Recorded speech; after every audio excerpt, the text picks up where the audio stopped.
Good morning, ladies and gentlemen. Welcome to the Andhra Pradesh Sustainability Conclave, organized by the National Productivity Council and hosted by IIM Visakhapatnam in partnership with the United Nations Global Compact. We are honored by the presence of dignitaries and are pleased and proud at the interest evinced by the participants at this prestigious conclave. Before we start proceedings, I would request all of you to kindly switch off your mobile phones or keep them in silent mode. Thank you. I now invite Dr. Rajiv Ranjan Ji to please come and take his place on the dais. Dr. Ranjan is a 1985 batch officer from the Tamil Nadu cadre. He holds postgraduate degrees from IIM Ahmedabad and London School of Economics, as well as a doctorate in management. He has had a long and distinguished career in the state government as well as at the center. He was Special Secretary Revenue to the Government of India GST Council, Secretary, Government of India in the Department of Fisheries, and later the Chief Secretary to the Government of Tamil Nadu. Thereafter, he was Senior Policy Advisor at the National Cooperative Development Corporation. Currently, he is the Director of the IPL Center for Rural Outreach. We welcome you to this event, sir.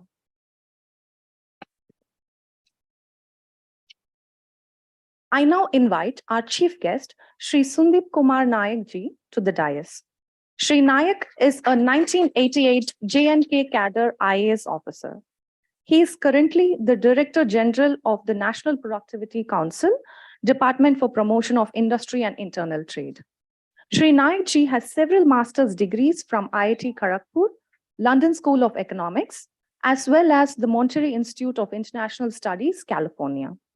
He has had a long and illustrious career at the center and the states. In the recent past, Shri Nayak Ji was the Managing Director of the National Cooperative Development Corporation.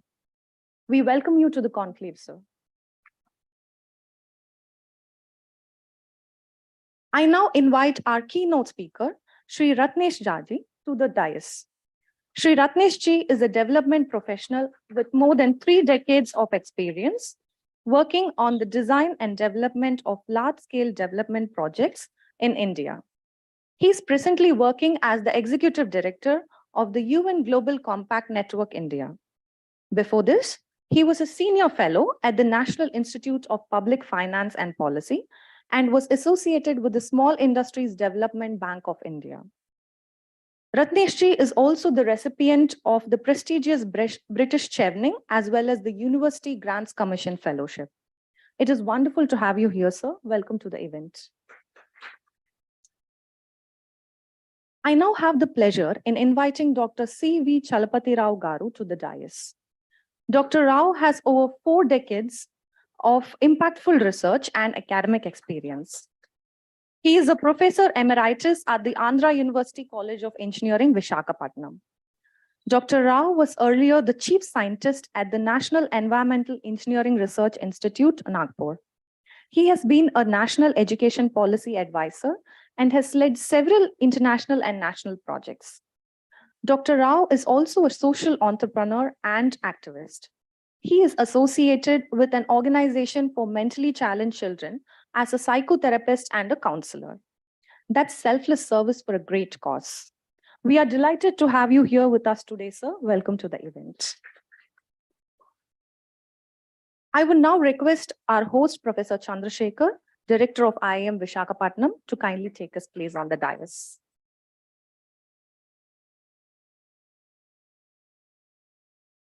I now request Professor Chandrasekhar to kindly give the bouquet to the guests.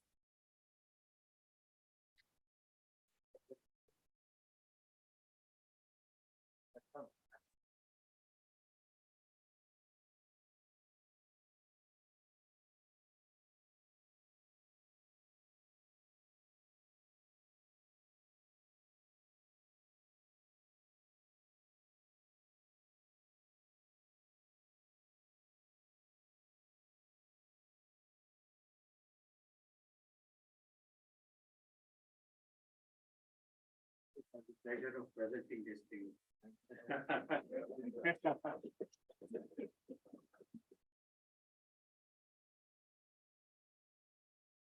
Following tradition, let us start by lighting the traditional lamp. I request our director, Professor Chandrasekhar, to accompany the dignitaries on the stage to light the lamp. Thank you.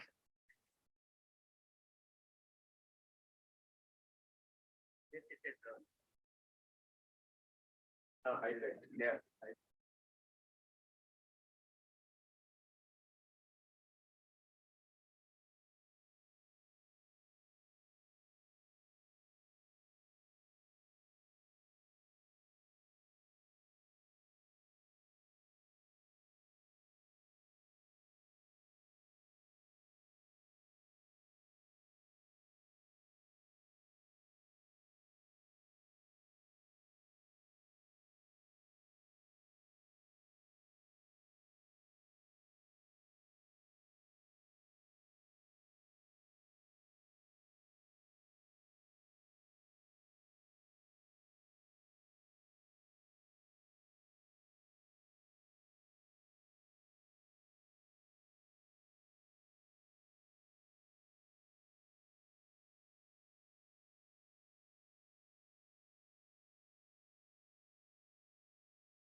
Now I request Professor Chandrasekhar to deliver the welcome address.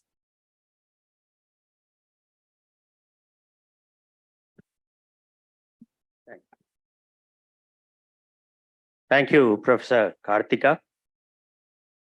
As the director of this institute, let me add my own word of welcome to all of you. This is a very prestigious conclave that we have the pleasure and pride of hosting. Thanks to the initiative, I would also like to acknowledge the great presence of Shri Rajiv Ranjan ji, Shri Ratnesh Jha, and Dr. Chalapati Rao. Friends, in some way or the other,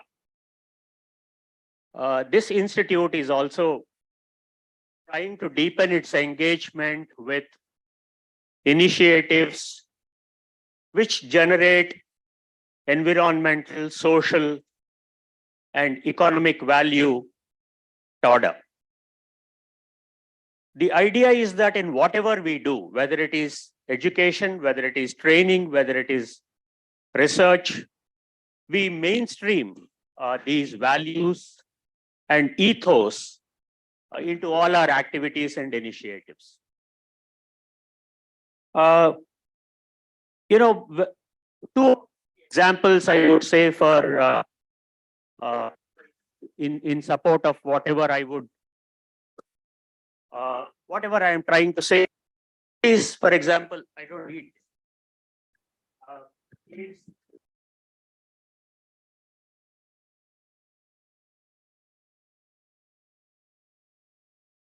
Network India, in the sense that we are trying to, we are a signatory to the principles for responsible management education. As I said, there are 6 principles, and it's our sincere endeavor that we do, in whatever we do, we keep these principles at the back of our mind.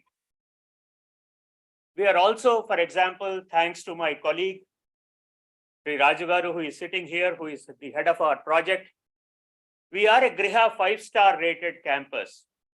When it is completed, about 25% of it is still to go. We will be net zero on carbon, water, and energy. And we are only the 3rd IIM. There are 20 IIMs in the country, as you would know. We are only the 3rd IIM to have the distinction of having this Griha 5-star rating for our campus. So these 2 examples would tell you that we are, I won't say that we have achieved a lot. I won't say that, obviously there is much more. There is a lot of scope for us to do, but we have made the beginning.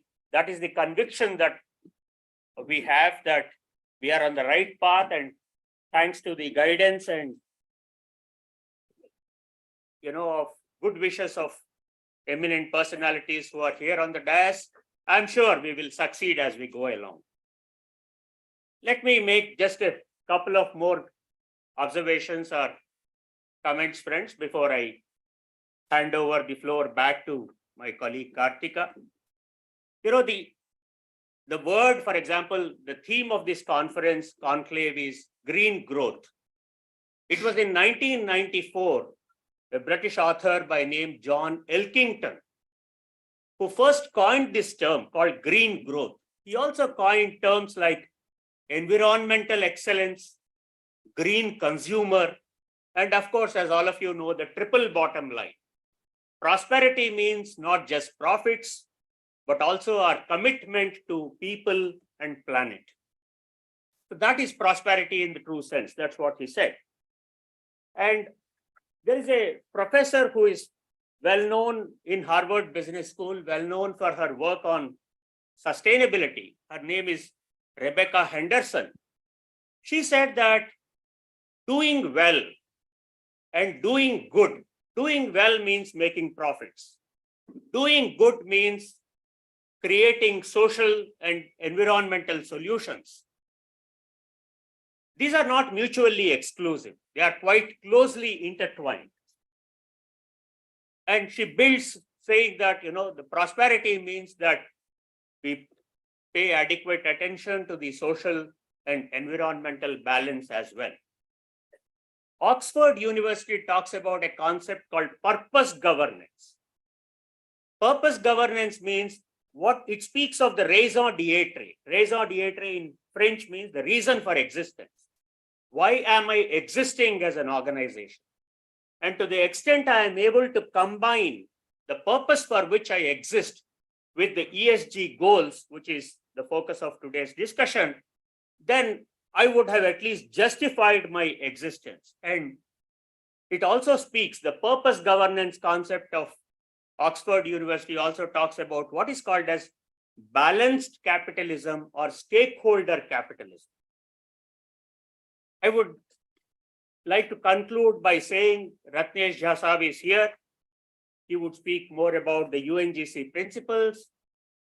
One of the pillars, one of the four pillars is environment, and principles 7, 8, 9 talk about environmental responsibility of each and every one of us.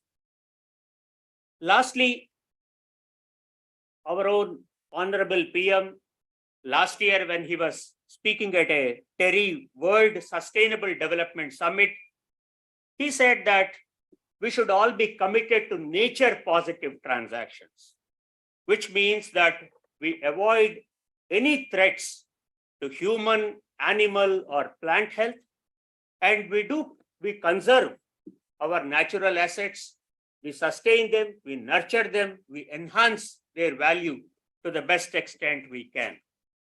Lastly, this conclave, the eminent speakers would share with you, is all about the care and concern for future.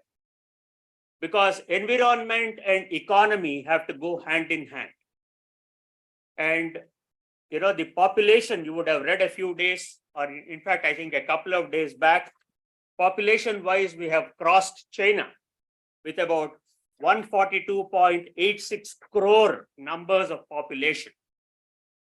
So if we have to ensure the prosperity of this large section of people, while ensuring that we are kind to the environment, obviously it requires a lot of new thinking, innovation, change in our mindset. And when we speak about the aspect of productivity, I'm told, and there's a lot of literature in, you know, well-recognized bodies like the OECD, which say that, you know, if you look at renewable energy versus fossil fuel-based energy, renewable energy generates more employment per kilowatt of power generated, or per unit of power, or per unit of investment.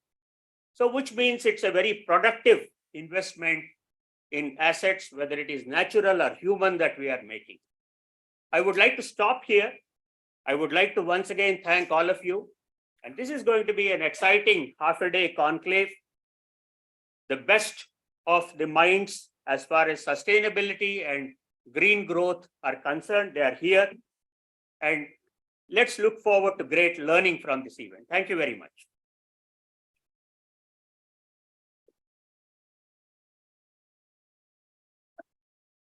Thank you, sir, for the note of warm welcome.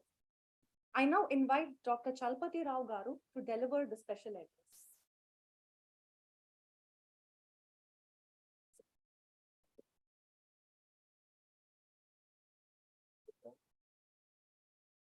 $15 minutes plus 10 minutes we'll have Q&A. Because this is a subject I was talking all the last few years since long, right up to Prime Minister's office, where we had to talk to World Bank and other workshops days together. So I had to play 20-20 match or 15 minutes match. So this is one of my subjects passion. Now, thanks for the opportunity. Thanks to your director. It was a pleasant and sudden surprise to be here,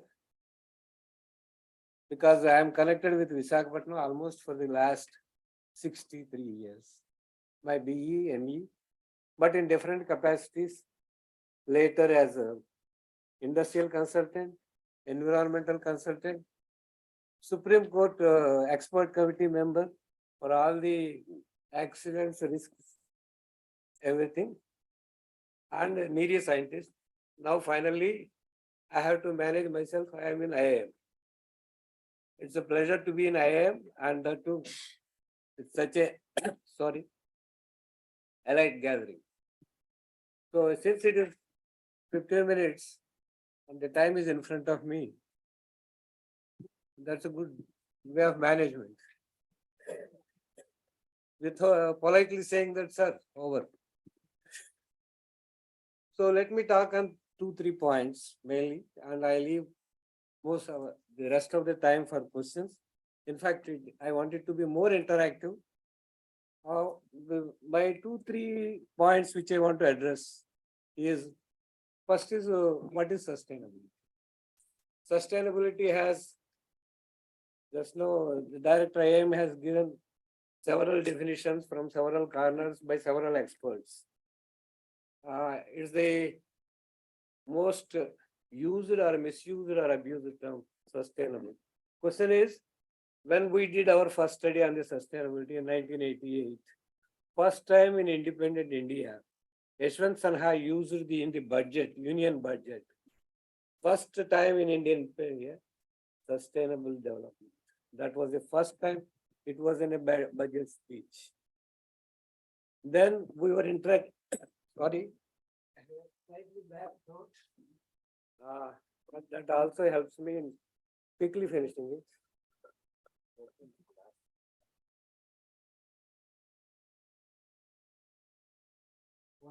So many people, particularly earlier, industrial manufacturers and all that, question is sustainable development. Everybody tried to define in their own way. Sustainable development, sustaining whose development? Is it industrialists? One, environmentalists or nations? So it was used in different contexts. Sustaining here is we sustain whatever planet we are inheriting, all the resources there, at least minimum as much we have got to the next generation, so that they have something to manage. If we destroy everything, there is nothing left to manage. And how did it start? When all this environmental crisis were happening, 1972, first time, the Stockholm summit was there on world environment by all the heads of the country. There, India's Prime Minister Indira Gandhi made the first statement on sustainability. What is pollution? What is sustainability? He said, sustainability or poverty is pollution in India. If you can solve poverty, the rest of the things are solved. Deforestation, whatever you are doing, whatever kind of living, poverty is pollution. So that's how. And last year we celebrated the Golden Jubilee, 2022. And of course, along with now 75th anniversary of independence.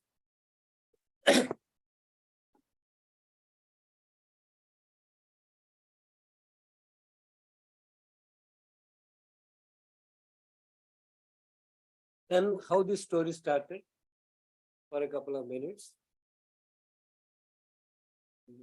The sustainability part. Around 1985-9, when the Prime Minister's office was holding the environment portfolio, there was a PIL in Supreme Court saying that all cities, places are going haphazardly, forests are being cut, etc., etc. And Prime Minister is holding the environment portfolio.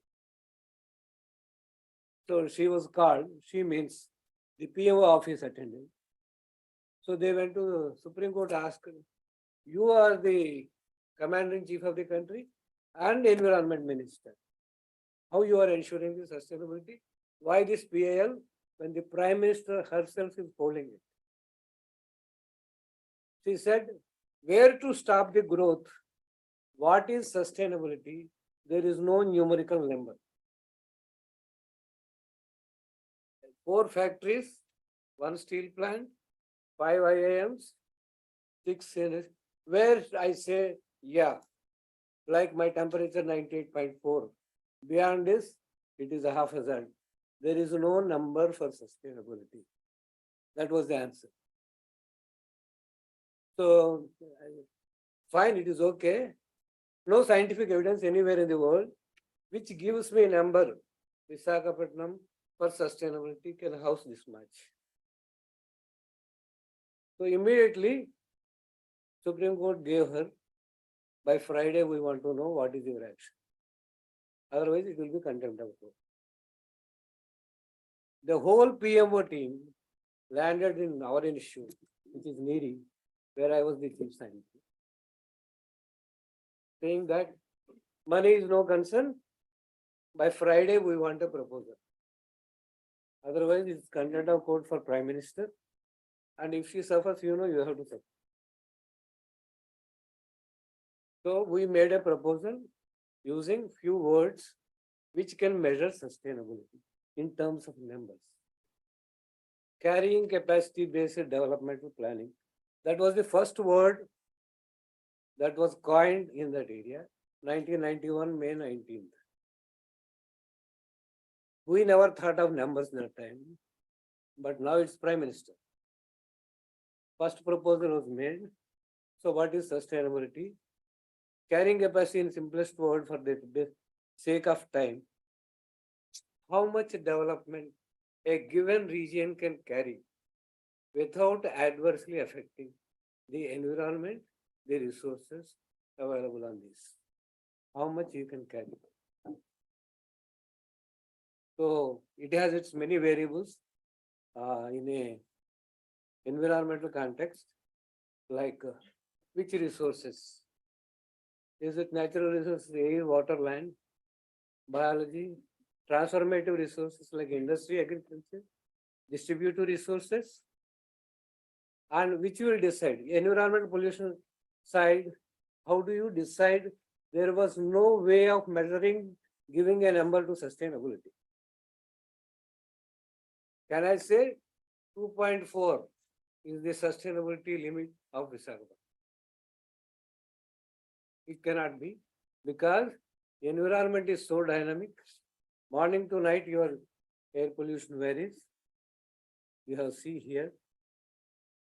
So with all the parameters, seasons, and India is a subcontinent. You have different climates from top to bottom. And India is a country where you can find satellite to block them. With all the variables, how to develop the carrying capacity, that was the one. Money was never a consideration, at least for that project. So we initiated a series of projects on carrying capacity of different major places, where we made first attempt to give a number to sustainability. At least carrying capacity based planning, if not carrying capacity, because it should be something like a lifestyle. This many factors, this many things. But we found it's quite varying. Kashmir temperatures are different.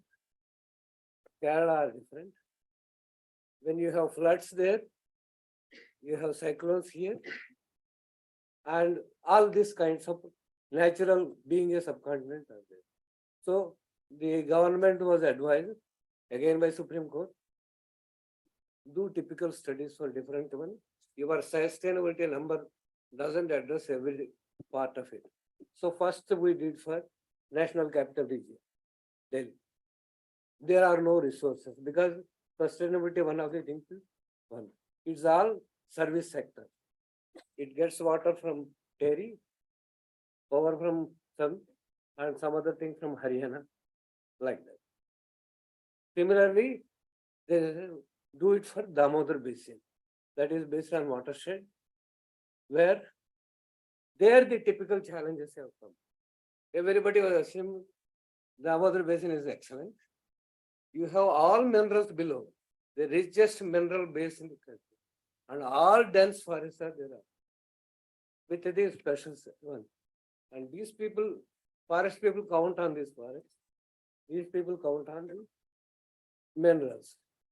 If you want to sustain, you have to remove one of them. So you have to lose it. Where to cut it? Where is the compromise? Will you move from forest to industry? Similarly, so that was one of the conflicts. Whether it is a small dams which sustain or big dams. Whether it is small scale industries or big scale industries. Whether it is air pollution or water pollution, which is the criteria. Water pollution is relatively easy in handling. Air knows no boundaries. There is no wall in the sky which separates whether I am breathing the air here, it is coming from Bangladesh or Pakistan. Okay. So with all these variables, we tried to quantify this, at least in 5-6 places. National Capital Region, service oriented. Damodar, it's part of whole of Jharkhand now, plus 6 districts of West Bengal.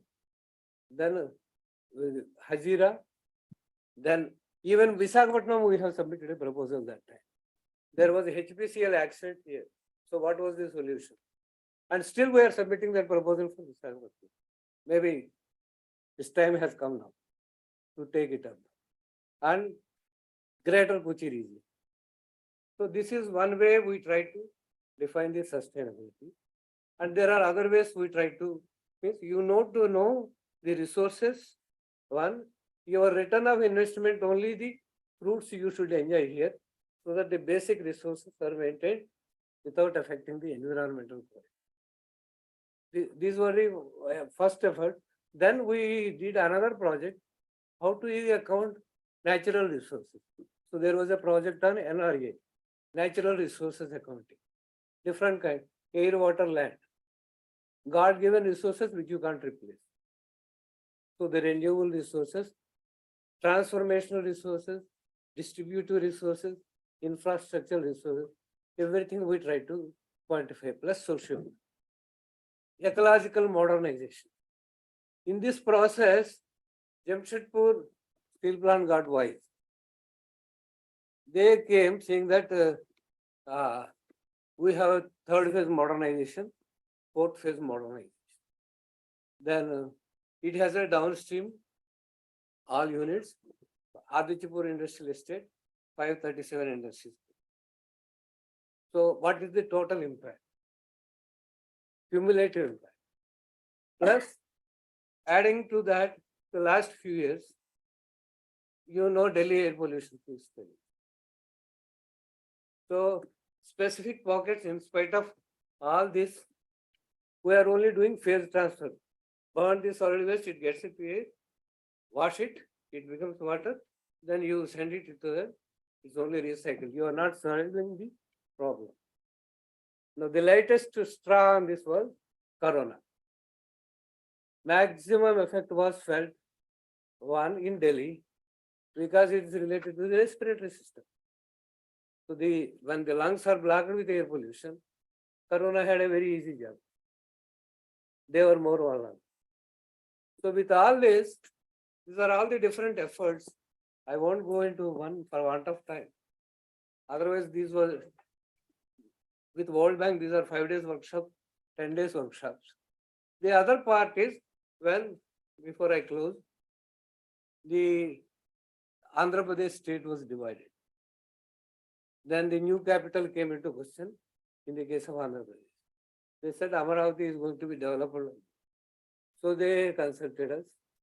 We, along with Andhra University, we submitted a proposal. There were series of discussion how Amaravati should be developed, what are the water resources, how sustainable they are, with the planning they have.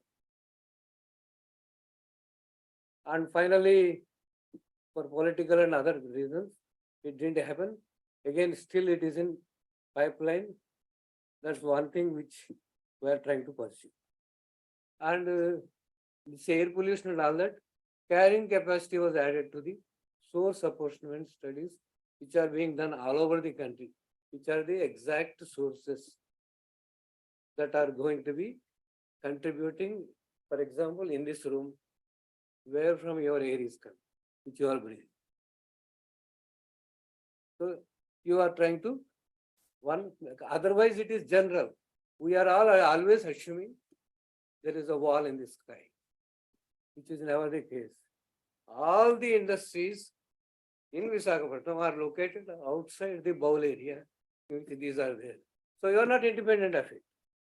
The sum and substance concept is, these are all the different efforts to define the sustainable, and these are the tools like carrying capacity, impact assessment, cumulative impact assessment, ecological modernization, which first time in the country from a private sector, Jamshedpur Steel Plant wanted us to do. We have done it for them. And life cycle analysis, right from the first stage, we call it as cradle to grave. The product is tried to make till its end. What are the environmental? Unless you take care of your upwind, downwind, this total chain, and take the system in total totality, holistic approach is, you can't solve in a peaceful way. I solve this, as it gets created. Best example is Delhi CNG was used so that the particulate matter is not there. But CNG has put into air much more finer particles which cause more cancer. So similarly, many steps that were taken, since they were not seen this in a holistic, sustaining the system for permanently, only drawing on the interest. So now, with IIM at Nagpur, Visakhapatnam, maybe considering all the roles we have played till now, right from student, maybe the managerial aspects, climate change, integrated action, these are all have their own interconnectedness. We should realize and go ahead, and we can talk more on sustainability either during the question answers or later. Thank you very much.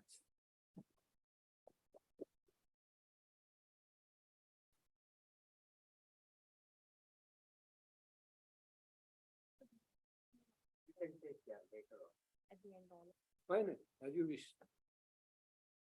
That's your management. No, that's good, na? My experience in the last 50 years is, by the time we come out to the end, speakers even won't have time. Thank you very much. Thank you, sir, for your words of wisdom. The Visakhapatnam region is a crucible of innovation in industry, entrepreneurship, and enterprise. On this special occasion, IIM Visakhapatnam and the UNGCNI will sign a memorandum of understanding to work together in improving sustainability and the UN SDGs in the industrial hub in and around Visakhapatnam. I now request Professor Chandrasekhar and Shri Ratnesh Jha to sign the documents. Here, the thing is on your table. Here.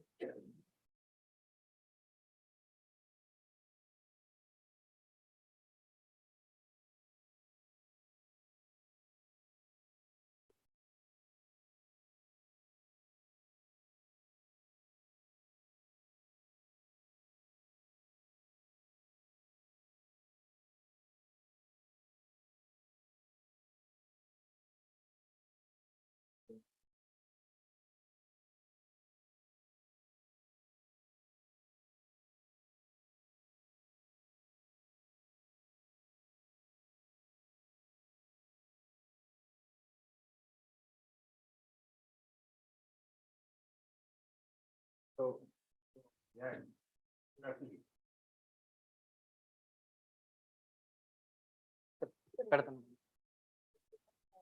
Yeah, okay. So this is our commitment, as I said, to deepen our engagement to sustainable aspects. Thank you very much, Dr.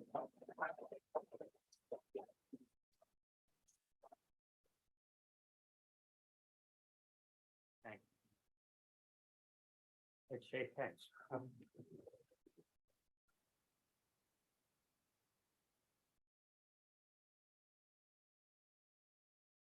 It is my pleasure now to welcome Shri Ratnesh Ji to deliver the keynote address.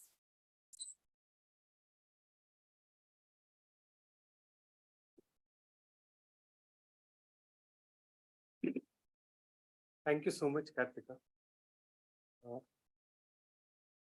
Honorable dignitaries on the dais, Shri Sundeep Nayak ji, Rajiv Ranjan ji, Chandrasekhar ji, Chalapati Rao ji, and Amit.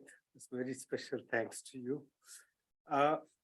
So basically, I come here and represent the local network, the India-specific network of the UN Global Compact. Can I have a raise of hands other than the IM faculty? How many of you have heard about something called the UN Global Compact? Yeah. So it's my failure. We have not been able to convey the message which we represent. And as I was listening with apt attention to Shri Chalapati Rao ji, we've grown up reading his articles. So basically, sustainability has been in the minds of the people since at least 60s. I could trace the literature. Club of Rome report, under Gunder Frank, Ivan Illis, Small is Beautiful. So everyone was warning, but now it's like deafening. So that is the difference between then and now. And as the carrying capacity, we have far exceeded. I mean, every day we keep reading about US requires 2.62 times of the world's resources. Europe requires a similar factor. I mean, so the carrying capacity piece, I mean, no one is taking it seriously till something drastic happens, and then we hold some important events, some policy declarations, and then we forget and go back to the business as usual. So UN Global Compact is a 2-decade-old initiative of the Secretary General himself. Kofi Annan was the then Secretary General. And it was a call to companies. So another raise of hands, how many of you represent companies today? Thank you so much. So, and obviously, some of you were aware, but some of you are not aware. I would request each one of you to go back to your own work desk and look at, from your company computer, look at what the 10 principles are. I will be briefly putting some explanation towards those principles, but it will be easier if you went. And then if you feel that, yes, you are already doing a lot on those 10 principles, why don't you join this sustainability journey with 20,000 more corporate members? And that's the power. And this MOU that we signed is a very, very significant milestone in that sustainability journey. So it's not only about membership of individual corporates, may they be large corporates or small SMEs, MSMEs as they call in India, but how do we create an ecosystem? I mean, your presence itself today here represents a quest. You want to know what I can do individually, what others are doing, and collectively, can we make Visakhapatnam industrial area as a sustainable net zero? How do we move towards that goal? So that's a big goal. How do we break it up? What does it mean in terms of changes in our life, in our way of working? So all that I'm going to cover in my 10 minutes interaction. So basically, our ambition is to accelerate and scale the global collective impact of business by upholding the 10 principles and delivering the SDGs. Another raise of hand. How many of us heard about the SDGs? Yeah, that's happening. So I think the UN system as a whole has done a good job in terms of delivering the message, and our own beloved Prime Minister was also present in September 2015 at the UN General Assembly when the world adopted these sustainable development goals, of course, sometimes mentioned as Agenda 2030. And right now at 2023, we are at that midpoint. And I need not emphasize more than what it is due. Corona and the Ukraine-Russia conflict has put paid to all our progress that we achieved in the first 6-7 years. And that is the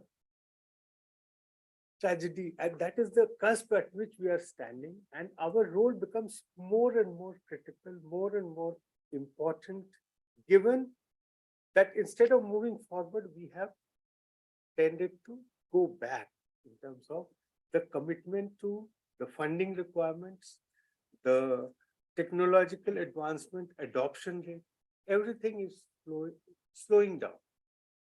And the whole globalization imperative, the whole working together, that is now the walls that Chalapati Raoji was mentioning in the sky. I mean, the walls are there which are reinforcing, cementing itself. And that is a big minus for if we as a humanity if we want to collectively achieve anything, forget SDGs.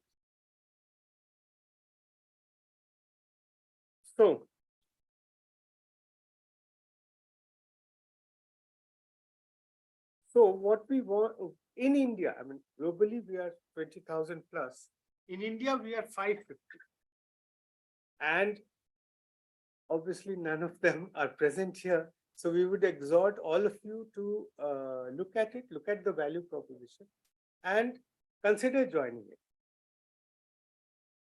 What it involves is basically you give a commitment to no less than our Secretary General that as a company, as a corporate member of this planet, what are your internal processes and what are your external actions, which promote the 10 principles and help in SDGs. Now, we aggregate the whole thing and report it to the UN General Assembly as a contribution of the private sector to preserving the planet and adopting various parameters by which we can look at our performance.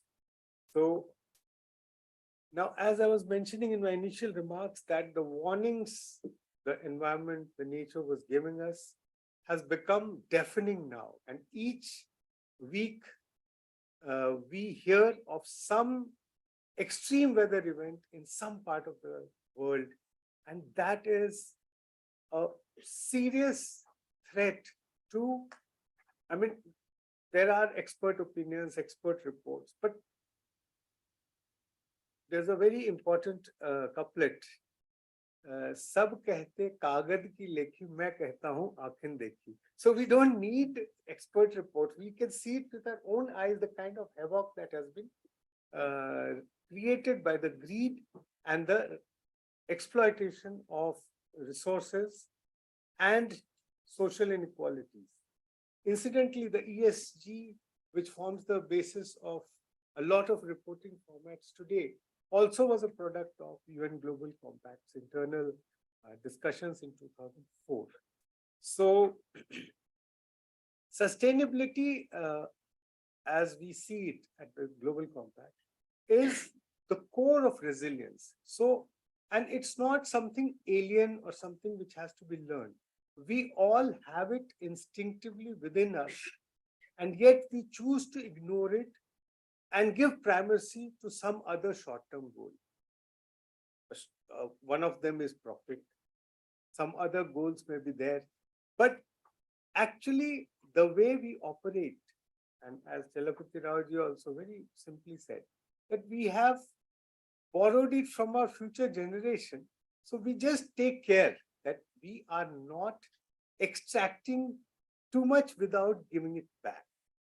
Now, pressures of population, pressures of other kinds of performance are very, very critical, and often it is not possible always. But then what is the range within which the earth or nature can rebuild itself? And we have to look at that and not cross it. And that is what I think will be the true definition, or conceptually, that will be what I would say. So as an institution or as a body corporate, I mean, I was reading the brief about IIM, and so they have specified, I am Visakhapatnam, and they have specified every detail of what, how much land, how much resources, how much financial resources is being used. And as Professor was explaining that we are net zero, first one of the 2-3 IIM campuses. So those are the things. I mean, if we are beginning, we can take care of it. Those who have legacy systems, they will need some more requirement adjustment. And that is what is happening at global scale also. But individually, I think the blueprint is very simple. As an organization, if we can diagnose the strength of our sustainability DNA, so whatever we do, how can we become sustainable in those operations? And once we have diagnosed, then we define interventions to address areas for development. So there will be some areas will be more resistant, more difficult. So we have strategy for addressing them. And then based on this diagnosis and this identification, we can develop our roadmap. So it is simple, it is doable. It's just that we have to focus. And it need not be at the cost of profit. In fact, some of the speakers mentioned earlier that the green part of it may appear more expensive, but in the long run, if you even out the cost, I think it is much more sensible and much more profitable. It's just rewiring the way we think. So who are the main players that we engage with at the UN Global Compact? So we talk to the government, businesses, of course, we are all the members drive out the agenda. We also look at consumers. There's a special SDG for responsible consumption and production. And then institutes like IIMs, IITs, they are our key collaborators where the young minds are shaped. So students among you are going to become business leaders tomorrow. So if you are wired correctly, if you have all the required things other than the financial part and other than the other managerial part, also the sustainability principles are engaged, ingrained in you as a student, I think you will go on to do remarkable things as industry leaders, as business leaders, or wherever you go. So that is our very critical collaboration with institutions like yours, where we gain a lot of long-term gains or long-term dividend we get from our efforts. And finally, I would like to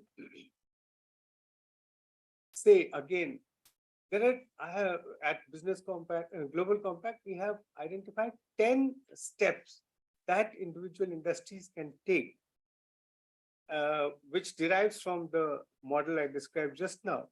First and foremost is you have to adopt a sustainable business model. You have to have a very close look at your business model and remove all those things which are a drain and hurt the nature and hurt.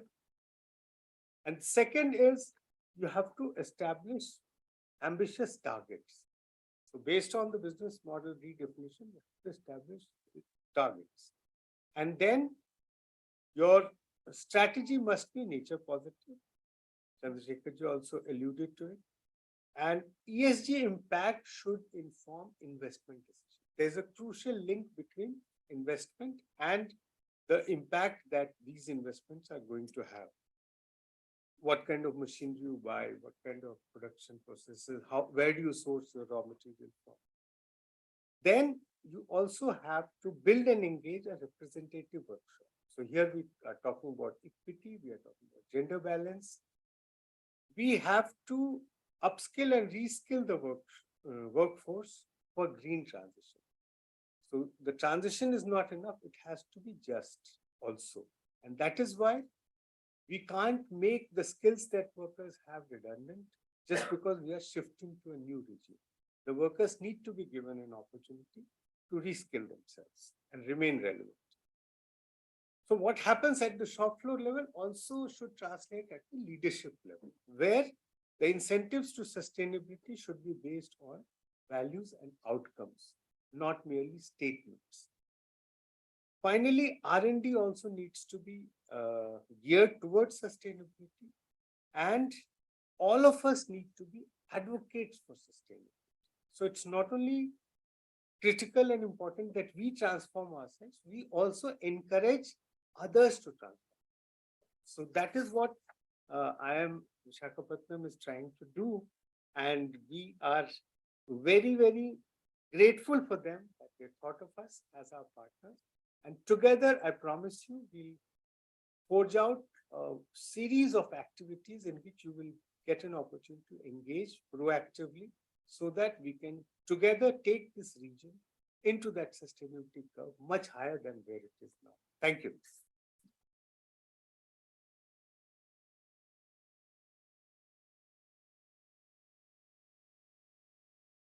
Thank you, sir, for your guiding words. I now invite Shri K D Bhardwaj, Director and Group Head, Environment and Climate Action, NPC, to deliver the thematic presentation. Thank you, ma'am. Honorable Chief Guest Sundeep K Nayak ji, Director NPC, and Dr. Rajiv Ranjan ji, and Director IM Chandrasekhar sir, and Dr. Chilapati and Shri Ratnesh Jha, and all the distinguished participants, professor here. It's my pleasure to talk to you on this thematic presentation. May I have the slides, please? There. So NPC, National Productivity Council, was set up in 1958. Make it full screen. Under the then Ministry of Industry, and our mission was to promote productivity. Why is not coming? In the industry, service, and agriculture sectors since 1958. So the resource efficiency makes the core part of productivity enhancement. So since 58, NPC has been promoting as a part of productivity resource efficiency in the country. And our chairman is our governing body. We have governing council, governing body. Our governing council president is Honorable Commerce and Industry Minister. And our governing body chairman is DPIIT Secretary, Minister of Commerce and Industry. And we have close linkage with the Asian Productivity Organization, meaning in Asia, there are 20 such countries, Asia Pacific rather, who have NPC-like organization. They call it National Productivity Organization. And we all work closely under the framework of Asian Productivity Organization, which is based in Tokyo. So your close linkages with all these NPOs. And NPC, you see multiple areas we provide consulting services, capacity building services, and also the research in this area. You can see environment and climate action, energy efficiency, ICT applications for productivity promotion, organizational restructuring, manpower optimization studies, human resource management, agriculture, business, and allied services, enhancement of productivity in post-harvest areas. Also, we provide recruitment of skilled manpower, and the core part of productivity enhancement is industrial engineering, which is 5S, TQM, Six Sigma, quality control, lean management. So these all areas NPC provides services and increases the productivity organization ultimately in the country. We are located throughout the country in different parts of the country. You can see with 12 regional offices, headquartered at Delhi, and our training campus with Center of Excellence on Energy Efficiency located in Chennai. And similar to NPC, I mean, similar structure has been followed by the local productivity councils. Like in Andhra Pradesh, also you have Andhra Pradesh Productivity Council. So there are 28 such LPCs in the country, northern part, southern part, eastern part, western part, central part. They also work closely with NPC. So it's a network of NPC and LPCs promoting productivity movement in the country, using all these different areas. And all the LPCs, they get guidance, support, technical support from NPC. Since 58, so it has been more than now 62 years, we have been serving the country, and more than now 8,000 consultancy studies, assignments or projects. It may be for the SMEs, public sector, state government, central government, different ministries in different areas we have completed. Training is another core part of NPC, and we provide both technical and management training. Both are there, online and offline. And we also provide training in specific subject areas, like you can see here, boiler competent persons. The NPC is the only organization providing training for the boiler competent persons who know how to supervise, run, operate, and maintain boiler. Similarly, since 2001, when the Energy Conservation Act was notified in the country, a Bureau of Energy Efficiency was formed, BEE, and then there's a mandate to create a pool of energy managers, energy auditors. Since 2001, then NPC was assigned this job, where we have been conducting training and countrywide examination for the certification of energy auditors and managers. And so far, more than 20,000. In fact, just last exam was completed in the month of March only, March end. Throughout the country, we did the exam. And more than 20,000 auditors and managers have been certified. And let me tell you, and under the Perform, Achieve and Trade scheme, PAT, Perform, Achieve and Trading of Carbon Emissions. And that scheme, more than 2,000 industries are covered in this scheme. Lot of achievements have been made in terms of energy efficiency. Many industries have made a lot of progress, and one of the sector, like cement sector, is one of the best in the world in terms of energy efficiency. And this whole credit goes to these people, energy managers and auditors. With energy managers, they work within the company, support their operations, advise company how to become energy efficient. Auditors, they go and check on behalf of BE whether they are meeting targets. So both ways there is there. Auditing is there and internal support is there. Similar system now we are also done for the Ministry of Environment, Forest and Climate Change, where we are going to develop certified environment auditors and managers.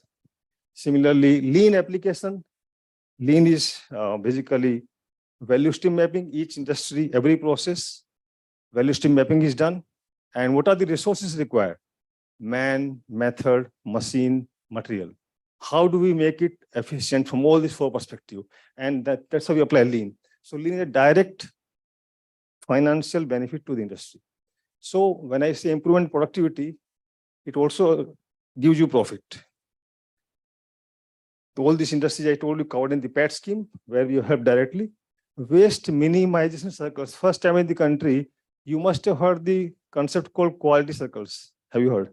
But similar on the same lines. In quality circles, what happens? Within the industry, you have 4 or 5 people discussing one issue. NPSC expanded this concept. We came out of the industry. Within an industrial cluster, 10 industries come together and discuss the same issue with regard to environment. So we call it waste minimization circle, where the more than say 40 sectors, we formed 150 such circles, and NPSC gave this training to the industries. So we ask these industries in the same cluster not to compete with each other, rather share the problems and discuss solutions and compete with others in other countries in different clusters. So these people came together and made these circles. Similarly, we also assist Central Pollution Control Board for development of comprehensive industry documents, which are called COINs, based on which standards are framed. For different sectors, we have worked in this area. And similarly, environment management system, and of course, also for water audit, NPSC is one of the authorized agencies. So these are major achievements. Now coming to productivity. We were discussing about what is sustainability and when was this word coined and how we have now understood better. Similarly, productivity also not easily understood. You can see here, it's not everything, but in the long run, it is almost everything. So productivity is very important. If you want to become sustainable, you want to achieve green growth, what you are doing is trying to become more productive. Where ultimately your resource efficiency has to improve. Your resources have to be utilized effectively and efficiently to become productive. Not widely understood, I told you. Many people think why it says not widely understood, because sometimes we think if you become too much productive, there's job loss, but actually not. Productivity creates new avenues for job enhancement. It is a focus on productivity has written better goods and services that can provide at a fraction of. So productivity results into good quality, good services at a lesser cost because you are more efficient. It includes profit margin, sales revenue, per unit cost. In the private sector, it defines whether a company grows or survives or withers away. If you are not productive, that means you are not competitive. If you are not competitive, that means you are not sustainable. And if you are not sustainable, that means you are going to wither away. It's simple. In the public sector, it means better quality of services that can be provided using the limited funds available. So coming to another definition, like from productivity is above all a state of mindset. Now it's come to the culture, behavior, understanding, and it is an attitude that seeks the continuous improvement of what exists. It is a conviction that one can do better today than yesterday, and of course tomorrow will be better than today. So every day we need to improve. That's what productivity culture speaks about. Tomorrow should be better than today. Of course, but somewhere you have to measure productivity. So it's of course output divided by input. When you have to measure what is your products and your services and what are your inputs, you have to maximize your output with minimum input. And whatever raw materials you take, so your company only does value addition because you take some raw materials and then you make products. So this value added is part of your productivity. And this is where what you sell to the public, consumers, because you can't sell raw material. So you do value addition, you have product or services, and that is what you are selling. So how much value addition you can do, that adds to your profit margin. And this is what is the focus on productivity. How much value addition you are providing and at what cost. Now there are different routes. You can focus only on volume and quantity and maybe quality of life and services. So always middle path is better because you can't just focus on quantity when it comes to productivity enhancement. And of course, at the same time, quality and service should be also better. So productivity talks about the middle path where you generate enough volume to make your profit and also you are in better quality and services. Now coming to green growth. See, we talked about, I think, I don't know how many of you are from the environment field, but every day there is one article in every newspaper which is either about the climate change or environment. So I'm sure all of you know that there is a greenhouse gas effect, and that is why this warming is taking place heat waves are taking place. And this is it's explained pictorially here. You can see the sun rays, they're absorbed in this atmosphere here, CO2 emissions, and then the heat is trapped and it causes global warming. So that's why the author was telling that it was difficult to put sustainability in terms of number. In 85, he told that where do we stop? What do we call sustainability? So 95, 10 years later, when the first conference of parties took place, conference of parties on climate change, they gave it a number that we have to limit this heating within 1.5 degrees centigrade. Our global temperatures should not rise more than that. Now that's the number fixed now by the global scientific body. And that's what about the climate change. So these are the gases. See here, water vapor, carbon dioxide, methane, nitrous oxide, all these are heat trapping gases. And when they talk about CO2 emissions, all these gases are actually expressed in terms of carbon. That means like methane is 21 times more powerful in terms of heat trapping than carbon dioxide. So 1 ton methane means 21 ton of CO2. So like that they convert every such gas in CO2, number of CO2, and then they say so much of CO2 we are emitting. So when we say India is emitting say 5,000 million metric ton of CO2 every year, it's not only CO2, it is a combination of all these gases, methane, nitrous oxide, hydrofluorochemicals, and all these PFCs, they are combined. And you can see here the various sources. Now see, most of these such gases comes from industry sector, of course, energy also, there is power making, then agriculture, residential, different, all these sectors have greenhouse gas emissions. So basically all of our activity results into greenhouse gas emission generation. Look at the top emitters. Of course, China is number 1, USA is number 2, India is number 3. And sir was saying that in fact, in today's news, that India surpassed now China in terms of population as per the UNFPA data, and 1.43 billion, almost 1.43 billion. And that same news says that 50% of this population are less than 25 years age. So what does it mean? We have a young India, and these people are going to grow, going to ask for more and more resources. And same news says that 25% of these people are less than 14. So very young India, more resources are required. So it's same news says that next 3 decades, population will continue to increase and will go up to 1.6 billion.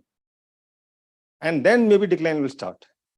So what I'm trying to focus here is that our greenhouse gas emissions, because we require more resources, more material, more consumption. So how do we control our emissions? And we are already number 3. And that is why green growth, productivity, sustainability becomes very important. Other countries like EU27, Indonesia, Russian Federation, and of course, transport, international transport. This is combined. Now, what are the impact? I think you all know. Increase in Earth's surface temperature, which is the major 1.5 degrees centigrade, it should not go more than that. Melting of polar ice, melting of glaciers, rise in sea level. You are next to sea, Visakhapatnam. So it will affect you also, you will lose a lot of land. Even a slighter rise in the sea level. Irregular, erratic weather patterns. I think now you already understand. Everybody has seen this. I have seen in Delhi also, and I'm sure you have seen Visakhapatnam also. What is erratic and why it's happening now? It's not God doing for you. It's you did for yourself because of this climate change. Extreme weather event, floods and droughts, forest, shift in forest coverage, and of course, effect on agriculture and food production also, and changes in flora fauna. So all these things are getting impacted due to climate change, and which is man-made. First, yeah. See, I was telling COP91 took place in COP first took place in 1995, and last one was 2022. And all these people have been now discussing more than 4,000 to 5,000 global scientists. They come together, prepare reports. And I don't know whether you've seen these reports. They are like one chapter is 250 pages. And there are 5-6 chapters, because I had the pleasure to see one of these reports. And one summary is 30 pages. One chapter summary, 30 pages. And it's in volumes. And these reports, I mean, they all actually talk about this. So there is now evidence base. This is not like initially people are telling whether climate change happening or not. It is all blah, blah, blah. But now a lot of evidence have been gathered. And these reports talk about those evidences. So definitely it's happening. And not only happening now, it has already started impacting us.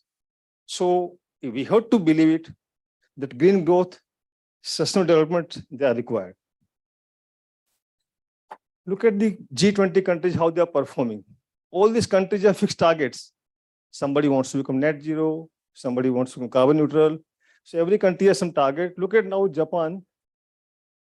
Now 1,500 million metric ton of CO2 emissions every year they generate, the small population. But their actions, their nationally determined contributions and what they have been doing so far, it says that they will be able to meet the target. Now this is UN estimate, not my estimate. Going by the past trend, last few years, it's a long-term estimate.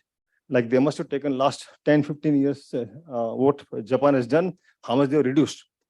Similarly, Republic of Korea, Russian Federation, you can see they may not be able to meet their target, or they may, but at least as of today, as per the estimate, they can't. Saudi Arabia, USA, UK, Turkey, and South Africa, some more countries. Argentina, Australia, Brazil, Canada right on the way, Brazil a little bit far. India, I don't know why, but India still, I think it's going totally different direction. As per the UN, again, this is not NPC estimate. I took this from UN, this report, Emissions Gap Report 2022. So what I am trying to say here is, lot of work is required to be done in this area. And each one of us is involved. It's not about Visakhapatnam or Andhra Pradesh or some other state. It's about the country. So a lot of work is required to be done. And there are a lot of initiatives already being taken by government of India. A lot of things are happening. It's not that we are silent, we are doing, but much more active support is required, active participation is required to bring this arrow down and meeting our target to become net zero by 2070. Still, you have enough time to do, enough time to go. Look at this, there's a triple GI, Global Green Growth Institute, triple GI. They also make their own assessment. They made some, let's look at the green growth dimensions and look at India stands somewhere here below Azerbaijan, and look at this score. We are in these dimensions, efficient and sustainable resource use.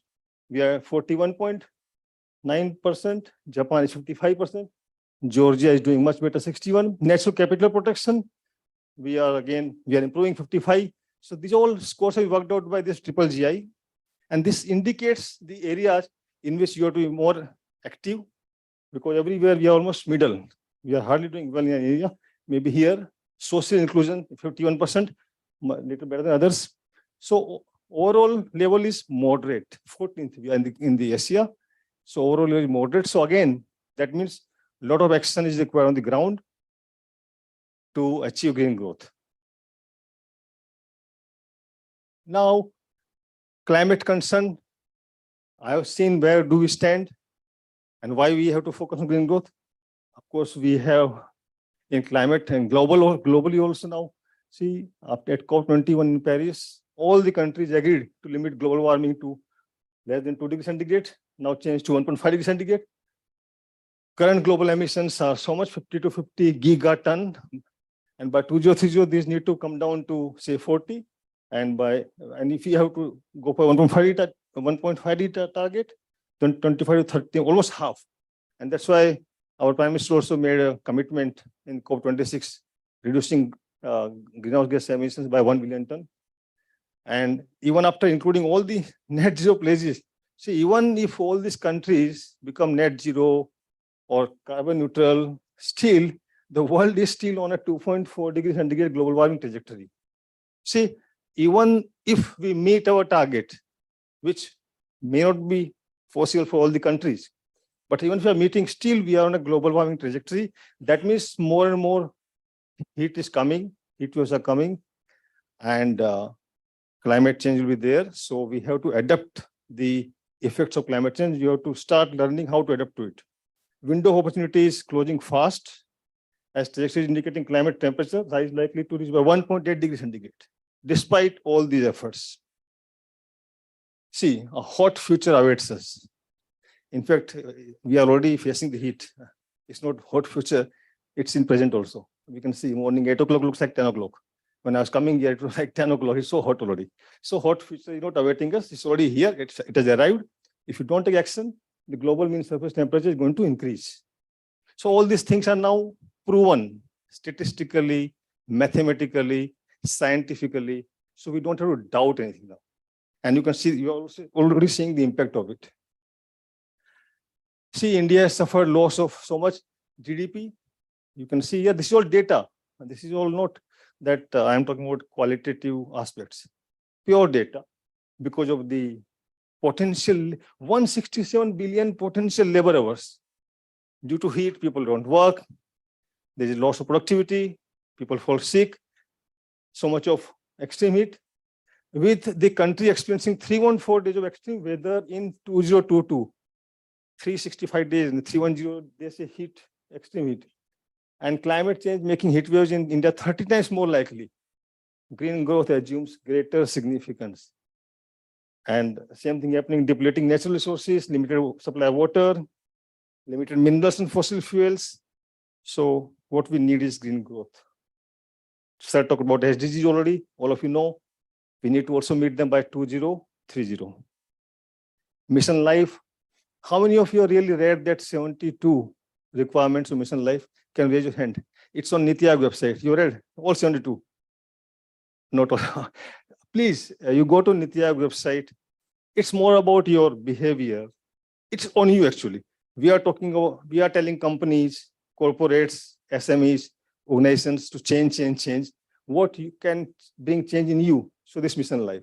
You please see the requirement of this Mission Life. I can tell you, even if you adopt 2 or 3 in your daily life, you are doing a great job for the country. Not all 72. I know it's difficult, but even 2 or 3, you start adopting whatever you like, which one, any of them. Just look at the requirements, Mission Life, and be a member of Mission Life. That yes, I am part of it. So you are contributing to green growth. So this is then our own commitments to the world. And these are the serious commitments. As a country, we should not be failing to these commitments. We should not be failing because it's a global commitment. So when our Prime Minister commits something, we have made commitment, you have made commitment, I have made commitment to the world. So the other commitments reduce the emissions intensity of the economy by 45%. So per GDP, per rupee of GDP, your emissions have to reduce by 40%. Reduce carbon emissions by 2.5 to 3 billion tons. Conserve energy, save energy. Don't utilize fossil fuel. Install 500 gigawatts of, and of course, IIM Visakhapatnam has already done a wonderful job.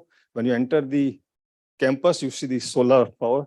It's a very wonderful job, and big hand to the IIM Visakhapatnam for that. Thank you so much. You are doing a great job. Install and become net zero. Now, net zero. What is net zero? You mean to say there will not be carbon dioxide emissions in 2070? Is it possible? Then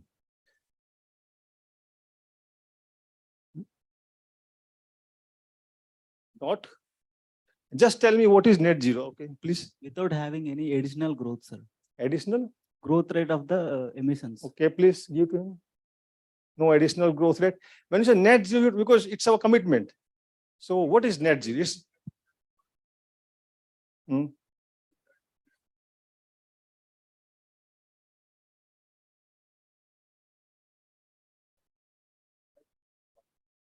Okay. These 2 things. Anybody else? Good effort. Anybody else? I am not going to answer. Okay, I will not answer this. You have to understand yourself. Please go ahead. Yes. Of water emissions in the industry or in the nation should result in zero emissions. All right. I told you about life. Now my one more request. See, environment, ecology, sustainable development. Now it's not only for environment engineers. Everybody is involved, whether you're in art, commerce, management, business, you're part of it. Okay. So my second request, please Google what is net zero. Understand, try to understand difference between net zero and carbon neutral. Please, madam, please go ahead and give a microphone. You keep on emitting, Microphone, please. you emit carbon dioxide and then neutralize by buying carbon credits from the market. So industry goes on operating and generates, like in course of any operation, we generate a lot of carbon dioxide. So industries with carbon neutrality measure their carbon emissions and neutralize by buying carbon credits. In the net zero journey, what we have to do is we have to reduce our emissions to the maximum extent by maybe converting, like industry uses power. So convert to renewable sources of energy. And wherever, whatever you can do, convert to, wherever you are consuming raw material or anything for your production, go to greener products. So sustainable products, not that, be very conscious of how you are conducting your business, reduce emissions. Like in the course of business, we do a lot of travel. So reduce your travel, maybe go to other means. And whatever is the residual, so that you neutralize by buying credits. So this is about Very good net response. zero. So all of you, please, because yes, sir, you have something to say? I wanted to contradict this one because buying a carbon credits cannot be a neutral. Yeah. I mean, it is one of the approach to what he's trying to say. She also said that we have to maximize the energy efficiency and reduce generation. Yes, sir. Here from RIL Vizag Steel Plant. The net zero emissions means in typical industry everywhere, the fossil fuel is a major source of carbon dioxide emissions. What our Prime Minister of India has deliberated, the Panchamrit, it's called the nectar elements of the growth of the nation. We should shift from the fossil fuels to non-fossil fuels. We could go for renewable energies or green hydrogen, all those things which culminate in achieving the net zero by 2007. That means we should shift from the Yes. coal-based energies to the Definitely, sir. So it's helpful, but okay, just one more question. Suppose you change your energy requirement from fossil fuel to non-renewable renewable energy, okay, solar, wind, but you are not an energy efficient country. What will happen? Even if you are just changing the source of your energy, okay, but doesn't mean you don't have to become energy efficient. You have to have good technologies. So point is this energy efficiency still is the key. Even though you are solar plant, wind plant, you have to utilize minimum energy, whether you source it from renewable sources or fossil sources. Energy efficiency remains number one. It takes number one priority. If you're not energy efficient, you will end up using more solar energy, more wind energy, which is not required. So energy efficiency is the key, whichever source you're using. And of course, if you're using it from wind and solar, it's good. I mean, biomass also. Circular economy also. Yes, I'm coming to that, madam. That is also part of it. So I'm coming to that. Priorities in the budget. See, recent budget is one of the greenest budget. If you have seen in the newspapers, it's a greenest budget and a lot of focus on India's stand on green growth. And of course, it resonates with India's climate change policies and nationally determined contributions, green hydrogen mission,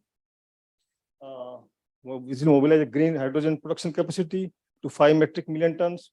This would facilitate the much needed steady decarbonization of Indian industries and reduce dependency on, as sir mentioned, on fossil fuel imports. We have to reduce.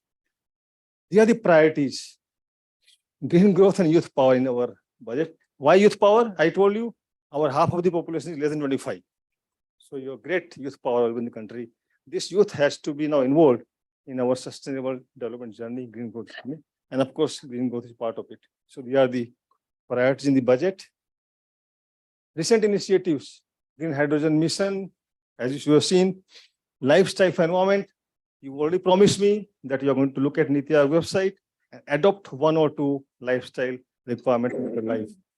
Battery energy storage system, electric vehicles, because they're coming, but we required now Right now also you have this 2500 kilowatt solar power plant. And I was talking to Professor Amit here that where do you store if there is extra energy or you are not able to use it? So we require, even if we generate renewable energy, we should have these batteries to store, because renewable energy is not available 24 hours, 365 days. So we require this storage, and this battery is again one more issue for India, where we have to invest, study, research on generating battery energy storage systems. Mangrove plantation, again, it's very important for the coastal life, and it has been now stressed in the budget. Natural, we are talking about the natural positive activities, natural farming, bioresource input centers have been opened now to help farmers to make available all natural farming requirements. And of course, waste to wealth.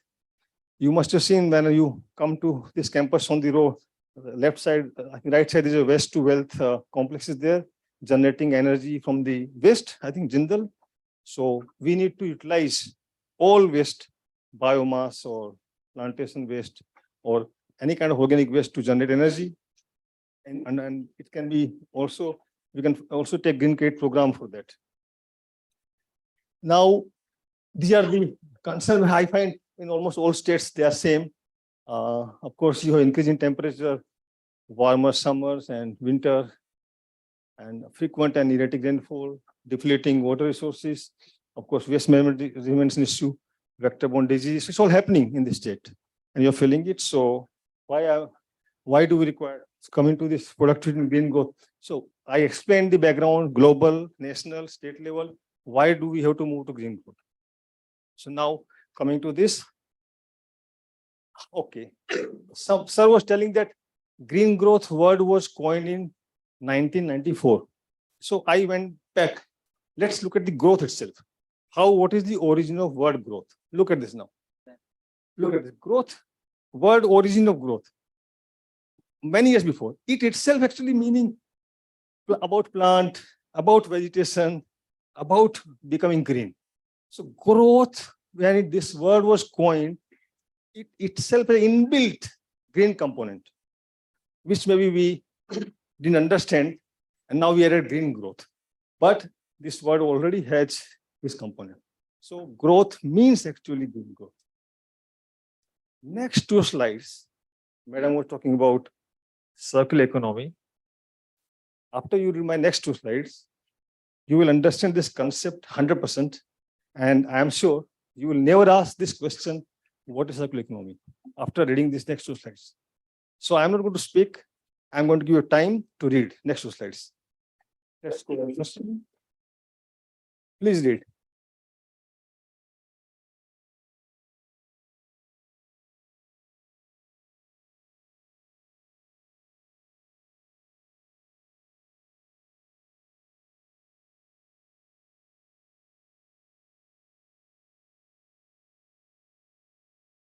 Everybody could read. Backside, you can look at the backside screen if you can't read from here.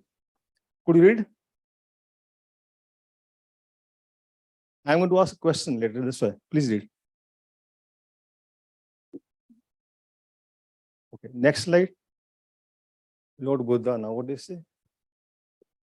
Please read. This is a real story. So it explains circular economy in a very simplest manner. You do not have to understand anything else if you understand this, isn't it? Any question about this? Understood so easily. Any question about circular economy? No. See, this simple story tells you what is circular economy. Nothing remains as a waste. That's it. This raw material we use is not meant for waste at all. Not, because waste is nothing but a material loss. And then we have to handle it. So why do we make material loss? So this story says that waste is not waste, it's a material loss. And as long as your management, your company, you as a person individually see it as a material loss, you will try to do something else, something to prevent it. The moment you call it waste, it becomes business of waste manager, no more your business. We will see it's not a business. Now, I did my production, steel factory is here, I made my steel, this slag is there, now somebody else will handle. never made any effort to see how can I utilize this lake or how somebody else can utilize this lake. Of course, there are now various ways of using slag also, but this I'm giving example. So any material loss, and this is what is circular economy. And this is what leads to green growth, sustainable development.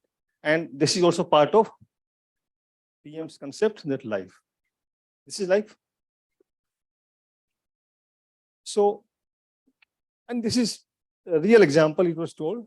So green growth is departure from the traditional economic strategy, grow first, clean up later, to a more responsible economic growth with emphasis on environment and social concerns, low carbon economic growth, holistic approach with which has economic dimension, social dimension, and of course, ecological, that is environment dimension. So anything you do, you keep the three factors in mind and close the loop. So there is no waste, your production, consumption, waste management, and of course, secondary raw materials. See, where does this raw material come from actually? They come from the earth.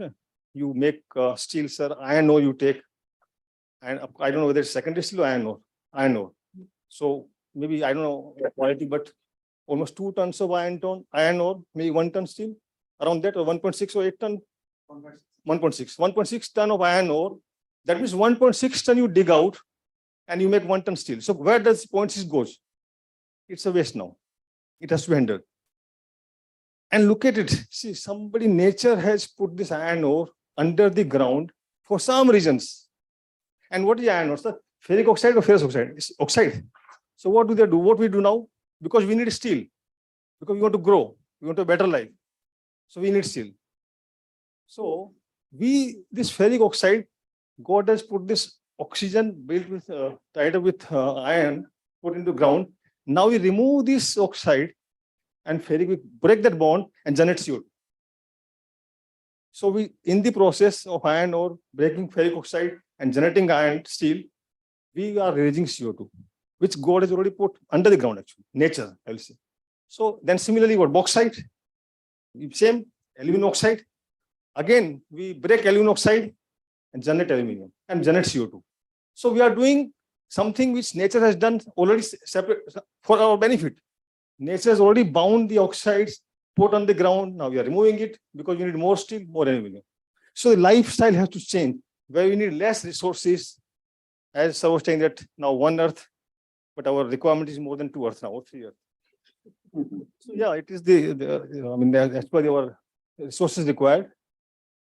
And transition to, that's why this, as a part of green growth, transition to a circular economy is required, where consumption, production, waste management, and from waste to resource. So waste becomes part of your economic cycle, and it leads to further new products, new services. Is it possible? Tell me, is it possible? Can we make all our waste go away, 0% material loss? Is it possible? Anybody? Is it possible that 100% no material loss? Raw material is taken, 100% product comes out. Is it possible? No, it's not. I mean, there has to be, so maybe we find some other use. Only thing we can do is we find some other use and put into our economy again. So, but to find some other use for every waste is possible. Yes, possible. Something we can do. Any waste, just you have to look at it in a different way. The moment you call something, you look at it characteristics and try to understand what is that material waste. So you can find some use. So you have to study, examine. You can definitely find some use, because ultimately it's a material in a different shape, in a wrong place, maybe in a different timing. So how green growth and this productivity are related? Look at here. We talk about labor productivity. We talk about capital productivity, land machine finance, and of course, total factor productivity. So by improving all three, you improve the productivity of capital, man, machine, finance. You improve the total factor productivity by innovation. And of course, you do scaling of your manpower, your human resource. You contribute to the green growth. So productivity enhancement contributes to green growth.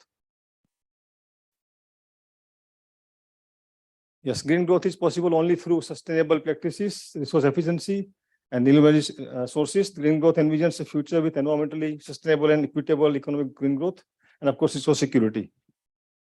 I think we have covered this creation of high value with less material through resource efficient and circular approaches.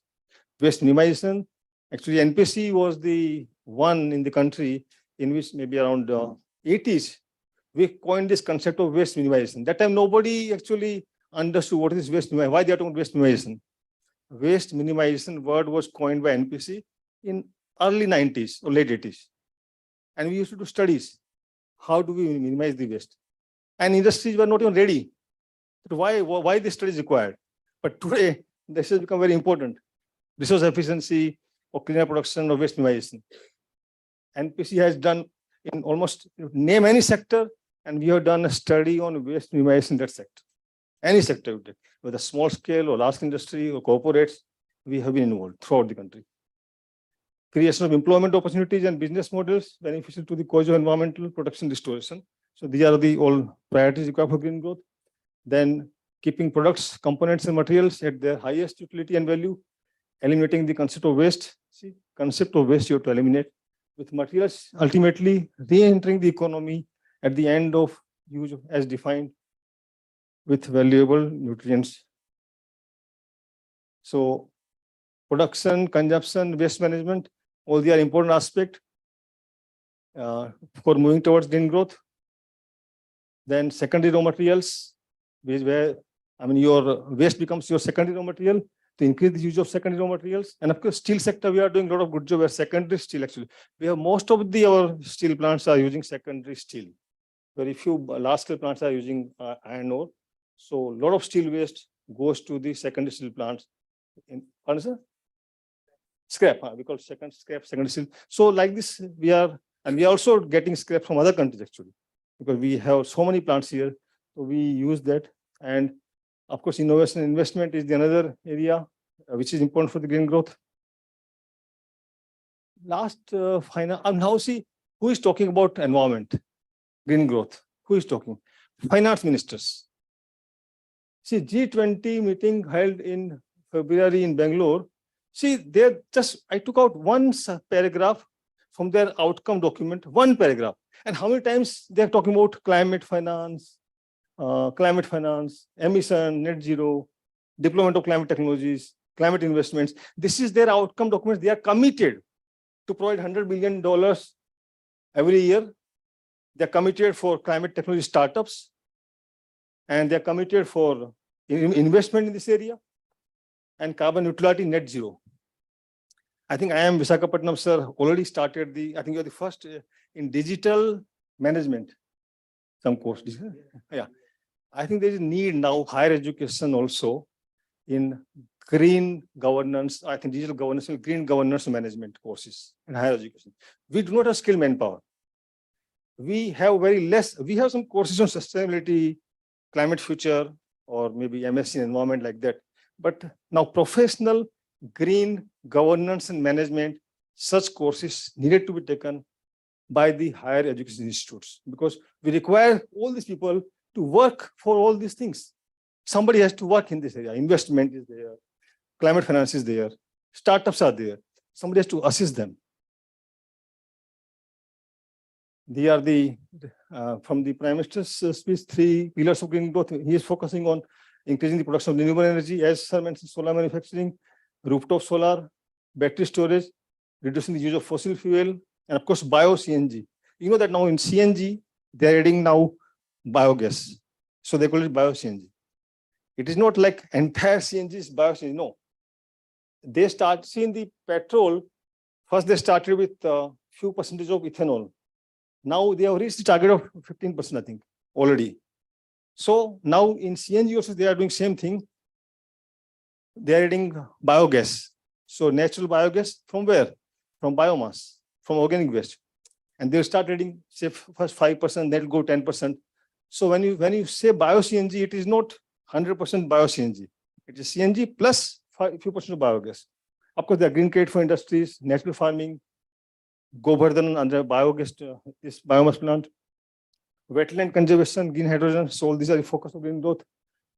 Jobs. See, we are talking about this. Sir was mentioning that renewable energy sector creates job. He's right.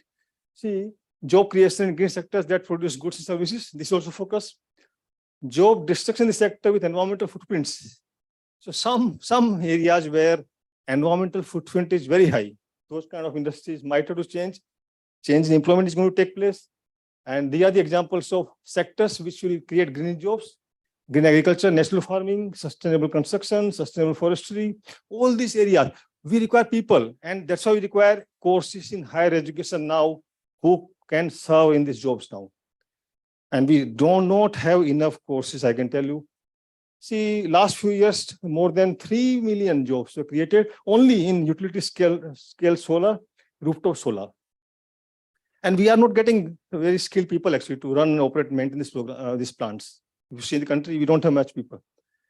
This is the recent data. Now look at some governments now. I don't know whether you've seen this kind of job announcement. Resilient social sector specialist, resilient city and town specialist. These kind of requirements are coming due to the climate change. Now even governments are feeling, they are reading this. I don't know what is resilient livelihood specialist. Earlier it used to be only livelihood specialist. Now resilient. So resilience has to be taught now to adapt to climate change. So, and from where these people will come? When IIMs will start higher education programs. I mean, when we have training courses, or they can combine with, forms like NPC, where we have practical approach, practical knowledge, and of course here is academic. We can combine and create this kind of specialist. See, this is the reliance not getting talent. See, recent news, very maybe 1 month, where they say they are not getting enough trained manpower. See, we are talking about green growth, but we do not have people to serve in the sector. So it is necessary to provide education skill.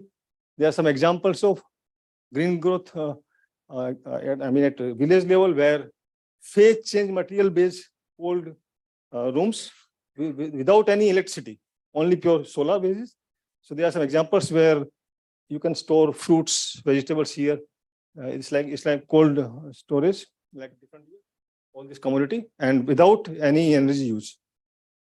Biomass briquetting, where biomass can be utilized for as a fuel. So ample areas of businesses are there, ample area of job creation is there if you have skilled manpower. Biogas plants, all the example of green growth, green initiatives at village level, rural area level.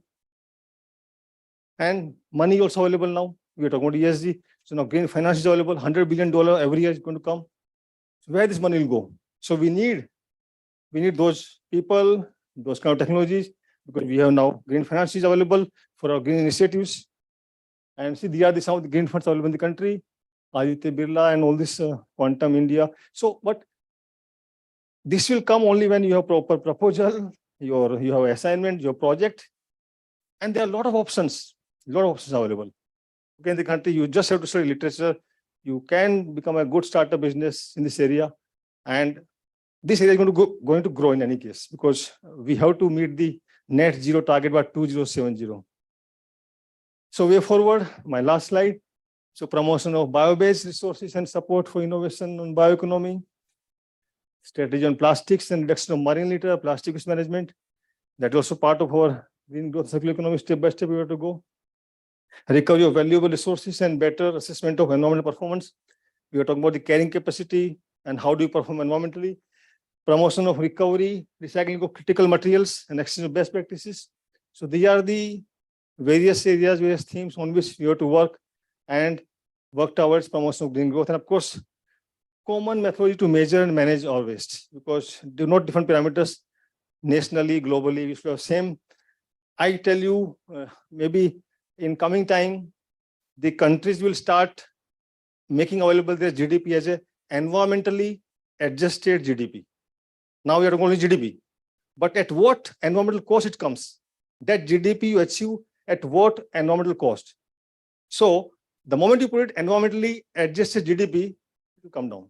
And to what extent it comes down, it will talk about your environmental management. So for all these things, we require skilled manpower and education.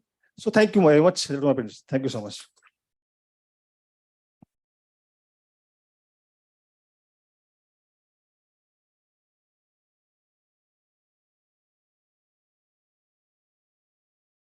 Thank you, sir, for that informative presentation. Now, the moment we've all been waiting for, I invite our chief guest of the day, Shri Sundeep Nayak ji, to deliver his address.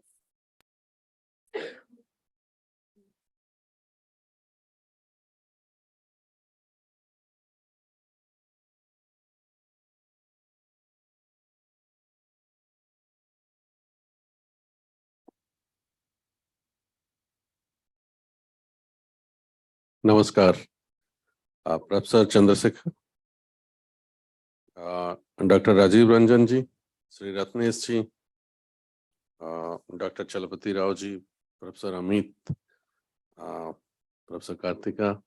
Thank you very much for giving me this opportunity, and all the distinguished participants in this sustainability conclave for Andhra Pradesh, which we are very privileged to have partnered with the IIM Visakhapatnam to host it today. I think I'll talk about a couple of things which have been missed out, and also try to play a devil's advocate in this all green initiatives that we're talking about. First of all, the sustainability conclave, the context. My colleague Shri Bhardwaj has spoken about what NPC has been doing in this area, in the area of energy, in the area of environment, in the area of water. What we have started doing now is we have partnered with a premier fertilizer marketing and producing company called Indian Potash Limited to set up a facility. Under the umbrella of that CSR initiative, we have set up a Center for Rural Outreach. So Dr. Rajiv Ranjan heads that Center for Rural Outreach, and these sustainability conclaves are being held across the country. Initially, our focus was the industry, to start with the CPSEs. I think RINL had a big participation in the first conclave we had last year in June or July in Delhi. Then with the private sector across the country, in Chennai, Mumbai, Guwahati, Dehradun. So these were sustainability, environmental, social governance focused conclaves, because those are the tools that ESG tools. So we wanted to empower the industry, the top 1,000 of the country, because you might know that our SEBI has mandated that to move towards a greener economy and other things, our compliances by the top 1,000 market cap companies have to file a environmental social governance report, which in our Indian terms, it is called BRSR report. So as professionals gathered here in a business school, I think this BRSR is a very important thing for which all the companies, not only the top 1,000, but their value chain and supply chain participants have to comply with the BRSR, which is ESG compliance. So we started with the industry specific these conclaves. Now we have moved to the academia, particularly conclaves with the students, researchers, and the faculty of academia. We started with the Goa University, then we had in Manipur University, and then with in Nagaland, and this is the fourth one we are doing here in IIM Vizag, and many of them are lined up. Why I am saying this? Because we are trying to create a movement where business professionals, they look at this sustainability issues, BRSR, ESG issues as a viable business model. And NPC stands hand in hand with the industry to assist them, to provide them end-to-end solutions in training their personnel, in training the young management professionals to achieve these goals, to provide them the tools. They don't have to hire very expensive foreign consultants. They can do it on their own. That is the purpose of all this. The NPC has its own model of something we call Saptapadi.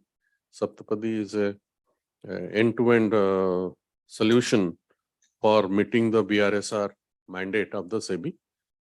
And you might have, those of you who follow the financial world, you might have heard about a lot of problems with this ESG compliances. Mr. Bhardwaj talked about some of the mutual funds. Okay, those are some of the Indian mutual funds. So you might have heard about the Reserve Bank of India opening a window of green bonds. Two tranches have been opened, and also they have come up with the guidance how these green funds are to be assessed, assured, and verified. This is an opportunity for professionals from business schools, because the money is scarce. For any activity, money is scarce. The purpose of the business schools and professional is to make the best use of the money and the resources. So the RBI has come up last week about certain guidelines which creates new window of opportunity for the professionals to access finance at a much cheaper rate than it is available today. So the money that we are talking about within the Indian ecosystem, Government of India as well as the regulators, they are trying to make the cost of capital cheaper for the green initiatives. That is a silver lining in the entire scenario. Now let me start playing the devil's advocate. If all these green things, everything, so many things we have spoken for last 2 hours are so good, why it is not happening? Why still temperatures are rising? If something is good, people will definitely adopt it. We were skeptical about Covaxin. We were skeptical about Covishield. We thought mRNA-based vaccines are better because it comes from a white lineage. But we adopted all of it, Covishield and Covaxin here.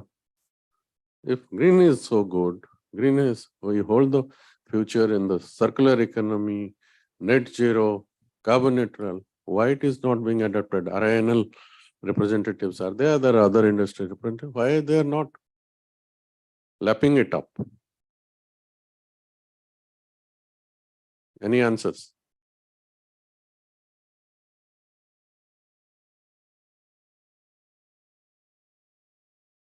Has to be used. Why are you wearing a black cloth today?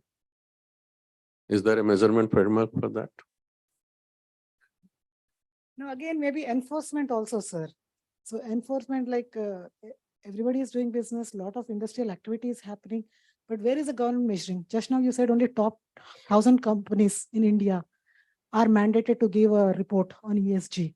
So when it comes to all, it's a report. Yeah, it's a report. It's a report, It but doesn't give me food. It doesn't give me money to buy when iPhone. you're preparing the report, there are certain elements that you have to be conscious about. Sorry, I'm entering into this devil's advocate. Understand. You know what I'll conclude. So, but I'm.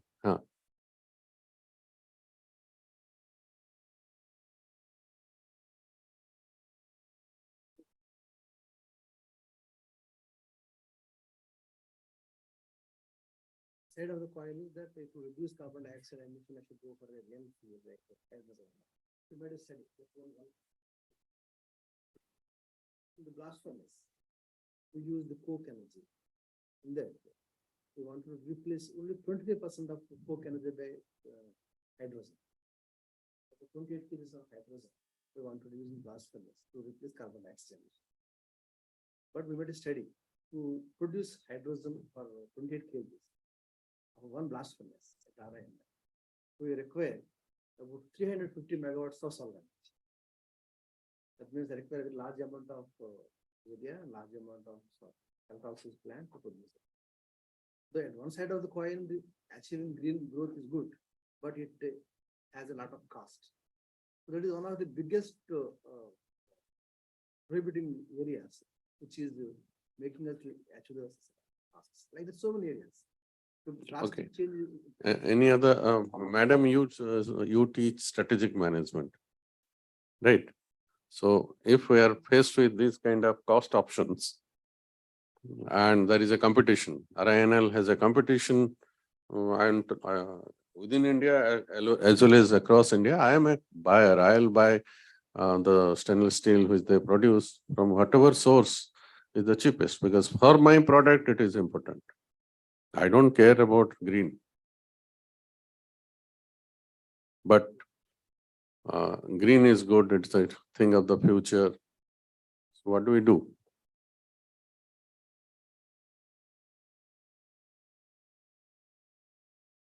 The capitalist model goes where the money is, right? So unless green becomes profitable, Unless industry green will not- becomes capitalist, unless green becomes profitable, which means non-green has to be penalized. Unless there are penalties for these externalities, you cannot make green profitable. Okay. So the polluter gets away with polluting and the non-polluter bears the cost. So the cost have to be flipped. The polluter has to pay the cost. The non-polluter is let go. okay, very good, excellent. We talked about $100 billion. The $100 billion was a commitment of several years back, every year $100 billion. The developed countries made a commitment in the COP, I think it was COP 23 or 24, that every year will invest $100 billion towards climate action, to arrest climate change, particularly in adaptation and mitigation measures.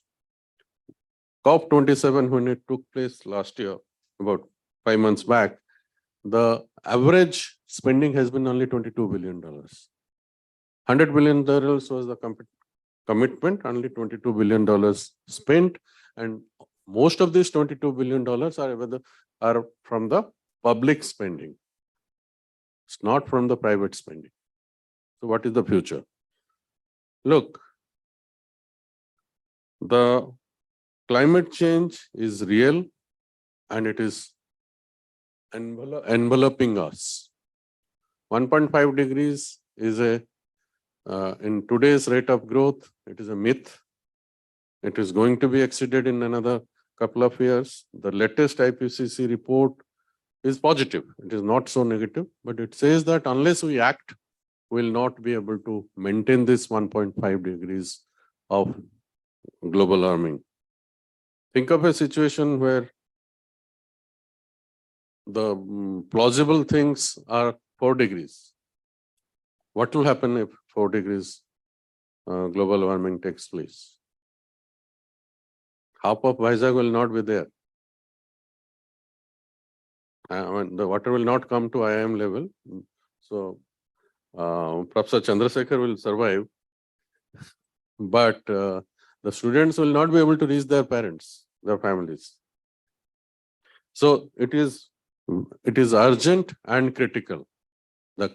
The greenhouse gases emission and the global warming is very, very urgent.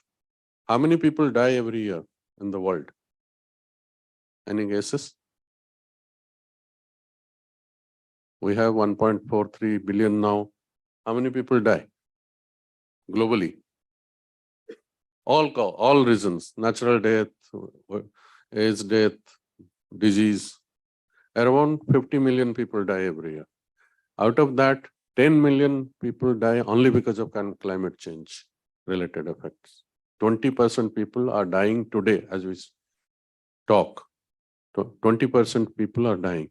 Once it becomes 4%, 4 degrees Celsius, the havoc will be tremendous. But having said this, what Madam talked about the capitalist model, Today in India, we do not talk about capitalist model or socialist model. We talk about a equal prosperity model. Everybody has to prosper, not just survive. We don't talk about livelihoods anymore. We want our citizen to be prosperous and live a dignified and equitable life. For that, our current high carbon growth model has to be maintained for some time. Please understand this. We're talking about green growth. We'll achieve our net zero targets by 2070, but our high growth model has to continue. Otherwise, we'll not be able to ensure a prosperous livelihood or prosperous life for our citizens. Then what do we do? Our options are that the circular economy, the carbon neutrality, and invest more in managing our resources, in reducing the wastes, and also training our people to manage these things. Having talked about the private and the public things, in India, our private sector, there are groups who can be matched with any world group, or they are performing perhaps better. Dr. Rajiv Ranjan often mentions about ITC because their sustainability efforts are among the best. I am fond of mentioning the Tata Group efforts. These are the two groups which have shown a very leading path how sustainability can be adopted within a private sector corporate model. The entire Tata Group put together is bigger than many countries in the world. Their internal net zero target is 2045. The ITC group has committed to adopt green farming techniques in a major way. For us to move towards this $100 billion, in fact, the current estimates of the professionals in the European countries is that for the maintaining 1.5 degrees, you need about it's $100 billion is nothing. The requirement of funds of spending target by 2025 there is a requirement of, just guess, $3,695 billion, which means essentially 15% of the GDP of all the countries put together have to be spent on green initiatives. It's not a big number. $100 billion is not coming for focused activities. But today also, Government of India and the state governments put together, they're spending huge amount of money on green initiatives and environmental initiatives. So when you put together, perhaps we'll be able to do not only in India, globally also. There are problems in countries like Africa where the resilience is not there, but others have to help. At the same time, we have to also look at the future.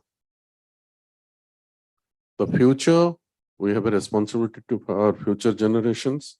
And at the same time, we have to look at the technologies which are evolving. We have to invest heavily into those technologies. Think of these LED lights. Those were aspirational at one point of time, 10 years back. And today, you get them everywhere. The cost has gone down because of the R&D and also the mass production and also quality assurances. Same thing has happened in a big way for the solar. Solar costs have crashed when we are power secretaries in our states. The assured unit cost was around 14.6 rupees per unit. Today it has crashed to 1/10 of that. Technologies have gone up, massive productions, more reliable, better quality. Same thing has to happen in hydrogen. Today, you are talking about a hydrogen cost, which is very high. Government of India is investing 19,000 crores into hydrogen mission. Globally, many countries are investing huge amount of money into hydrogen. So hydrogen costs will also crash. The electricity vehicle costs will also, batteries will also crash. So there is a future. This amount of $3,695 billion that we are talking about, that this is the thing required. This amount will achieve many more times what it is achieving in today's estimates of the economics. I'll now point out about one particular aspect which Bhardwaj has touched, which is about green finance. I believe in management schools like top management schools like IIM, we have to teach our new students and also our research programs the modalities of green finance, because green finance is not the traditional regular finance. It's a highly evolving, and it is more of a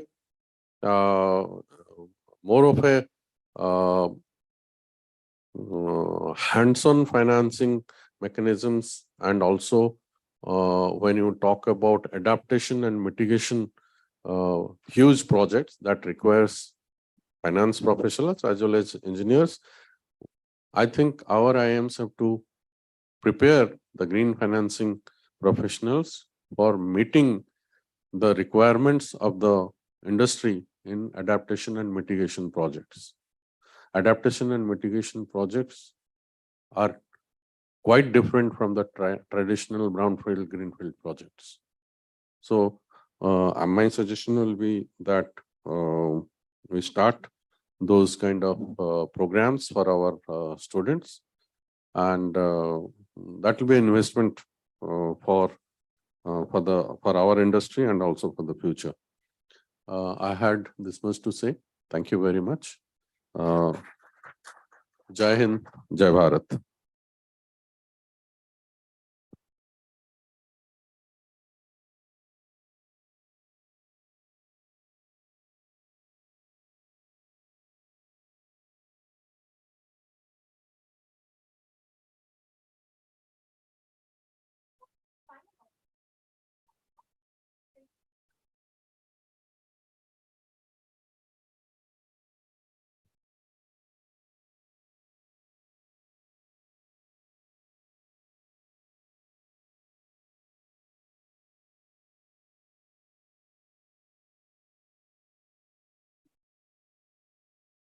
Thank you. I think if you see the watch, she handed over the exact 12:15. So it's a very remarkable thing that we have managed to keep time.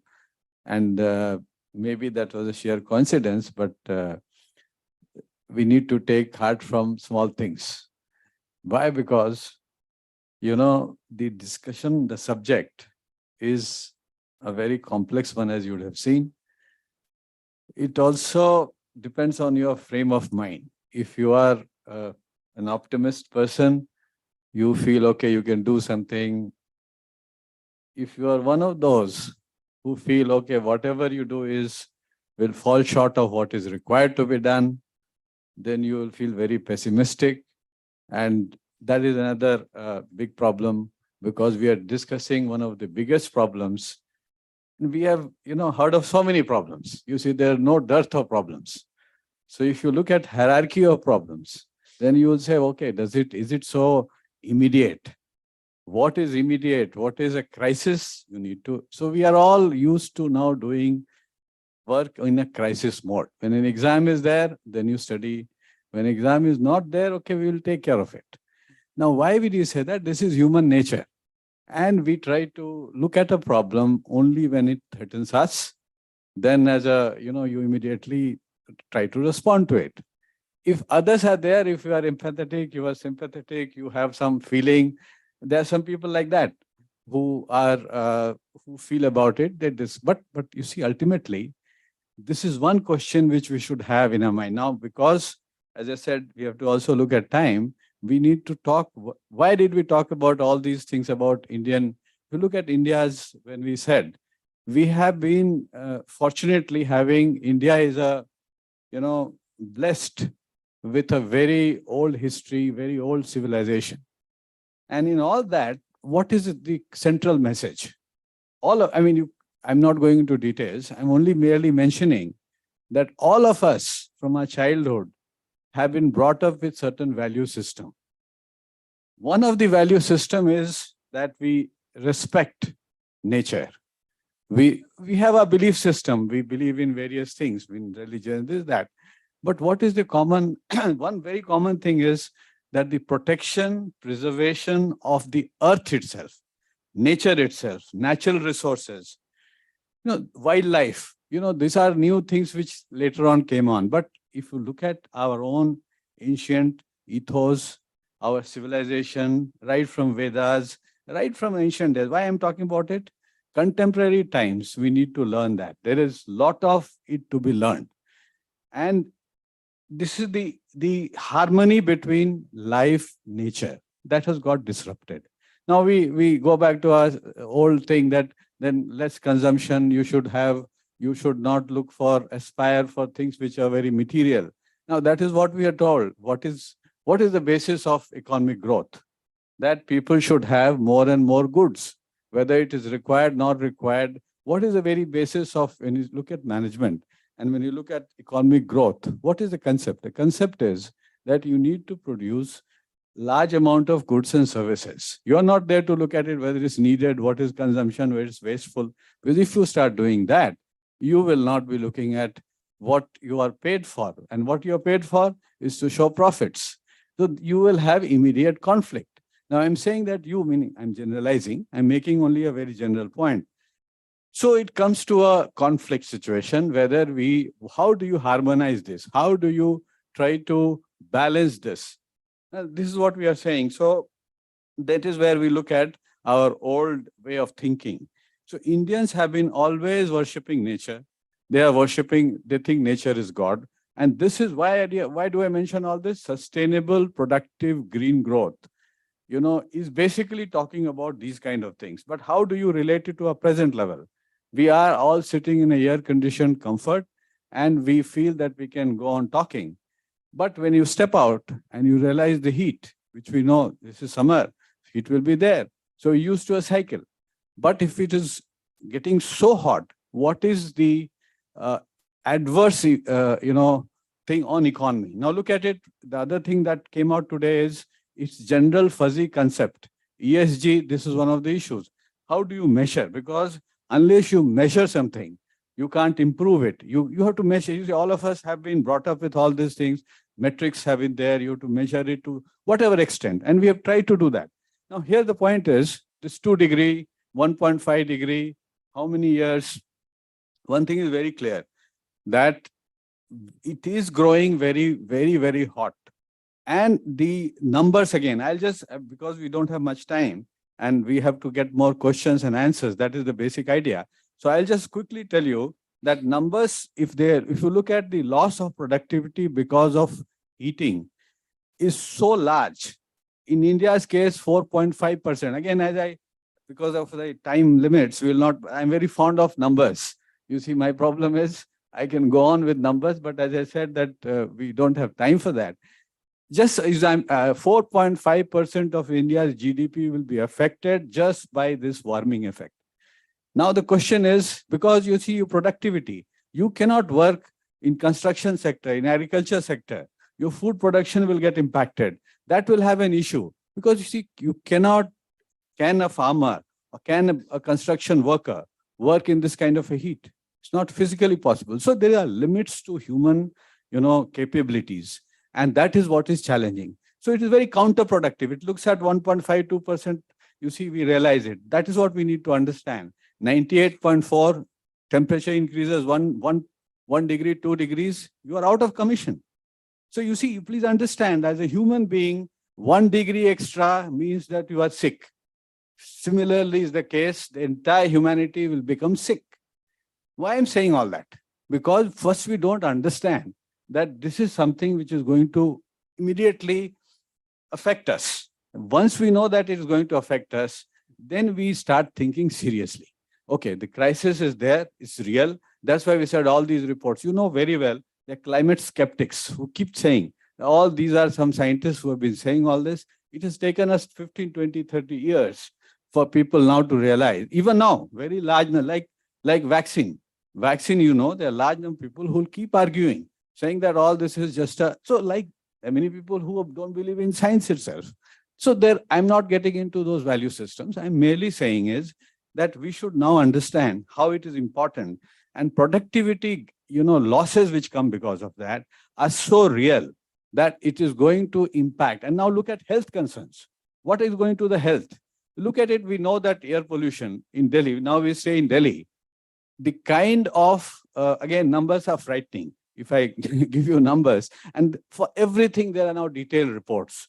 So those of you who have time and who would like to go into a little bit, please go and look at it and convince yourself of what I'm saying, that these are so serious matters, and it is not something which is going to impact, you know, it's very general, humanity, all that. It is going to impact all of us, wherever we say. So these are interconnected things. As the point made out, that here is not, you know, there's no wall, you know, which will be there. So, but then question is, how do we care? How do we bother? Our immediate thing is to do on our livelihood, and how does it impact us? So it impacts that itself. Now coming back to solutions, you see, is there a cooling challenge is one thing. India came up, India is one of the first countries which gave out a detailed report on a cooling challenge, because, you know, India is also the most vulnerable country in the world because of this. When I say that, again, there are lots of studies. Why India is the most vulnerable? I mean, I will not ask questions because, again, it takes time. But again, there are a number of things which I can quote to tell you that we are very diverse, but we are also poor. Comparatively, you see, so poverty was related to, you know, the point made was that poverty itself is blamed for underdevelopment. So we are still not having so much of resources to put into this. Should you put resources for something like this or climate change, or do even more, you know, important things which are required? Clean and drinking water, all kinds of things are there which are done, which also is happening. So first is that this is neither this and that is not the issue. It has to be together. Each one is interrelated. This is one realization which we need to do. And mission life is what was, Bhardwaj, and you know what is mission life. The Prime Minister has been saying this. This is again, he's also saying there's nothing new.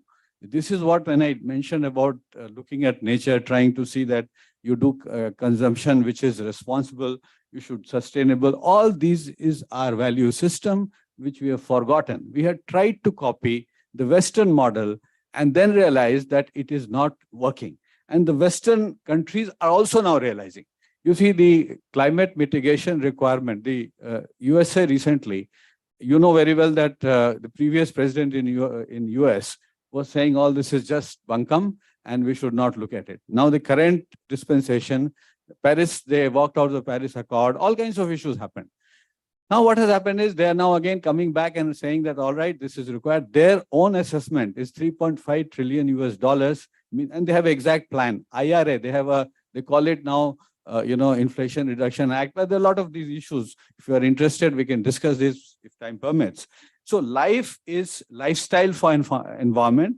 And under that, I'll just quote one thing which is a central message and stop and then invite questions. You see, the Prime Minister quoted, Chanakya. And he quoted, let me get that quote. He quoted Chanakya to make a point, and that is very relevant in what we are discussing and to understand.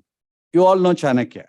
He wrote something 2000 years back. Jal bindu nipaten kramashah puryate ghata. Sa hetu sarva vidyanam dharmasya cha dhanasya cha. I'll say, what does it mean? Small drops of water, when they come together, fill up a pot. It's very obvious. We have been told about this from child. Now, this is what is required to be done. Similarly, knowledge. So knowledge is incremental. How many hours of classroom studies you have to do? to gain knowledge, expertise. It doesn't happen one day. It's not a magic pill. Like knowledge, good deeds or wealth, they add up gradually. So similarly, the solution to this problem adds up gradually, and all of us have to be getting involved, either at personal level. That is why Prime Minister said again that only not in conference tables, not only in air-conditioned rooms like this for half a day we spend on this subject. No, this should become your dinner table. This should become all your life. All your life, all your actions that you take should be like switching off the lights, very simple things. Turning up the tap, you have to close at the time, seeing that you can avoid something if you don't waste unnecessary. Now, when we say all that, we think, oh, these are not things which, sometimes if you see the young generation, they'll say that, oh, what is all this kind of a thing you're teaching us? There's a value system problem. They want to ape somebody which they think is good. Now, the world is also changing. They realize that this is just not happening. So we need to, have the proper value system. And he has also given data. I mean, if you, like LED was mentioned by Sundeep, you see LED is 39 million tons of carbon dioxide have been saved by installing 370 million LED bulbs. You see, this is a one initiative is leading to such big things. So like these drops, which are hundreds and thousands, if time is not permitting. So with this, let me stop. I mean, I just wanted to give the central message and try to make a broad point. And it has all kinds of issues, but let me, and there's a price of growth and development. We have managed to reduce poverty very drastically, but it has come at a cost. Similarly, development comes as a cost. If you have to make steel, you have to make whatever industry, there are a lot of issues, but that is where the challenge is, the balance is, and it's also, not equitable. The developed countries are the primary, as you said, polluter should pay, but it's easier said than done. You see, how do you enforce it? Who controls the lever? So those are bigger issues which will not look at it. Let me stop here and now invite questions, your observations. Any of you have to say anything, please raise your hands. I just said, because we are really short of time, just half an hour. So please be a little more specific and just mention your name, and the floor is open. Yeah, please.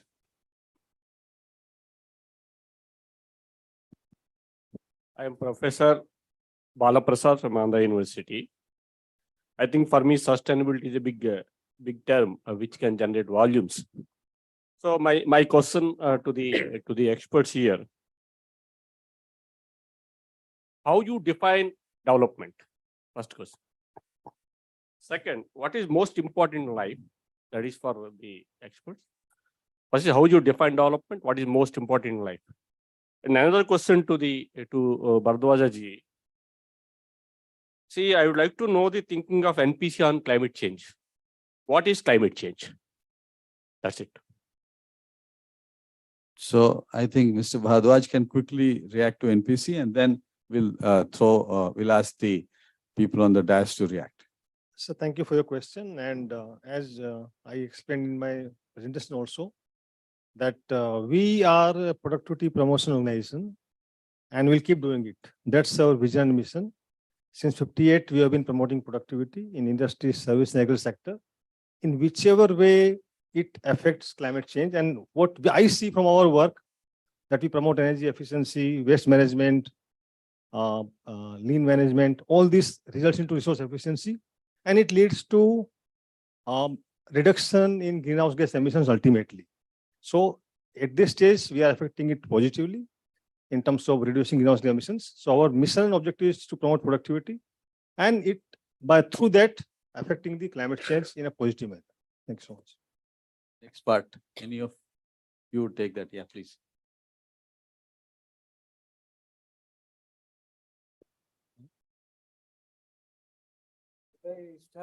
Because of time constraint, please be bear. Otherwise, the question that you asked should consume the whole day, actually. See, this is actually a very, you see, again, we can relate to, these are very, very important thing. You stimulate it. But unfortunately, you see, I have to also look for what it is. But please. So coming to the development is Earlier, it is only economic development. Then, then came the sustainable development, because are you able to sustain the development?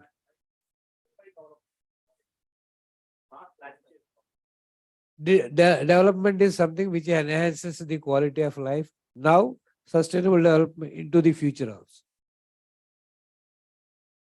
I think that is a very good definition, and I think you are satisfied with it.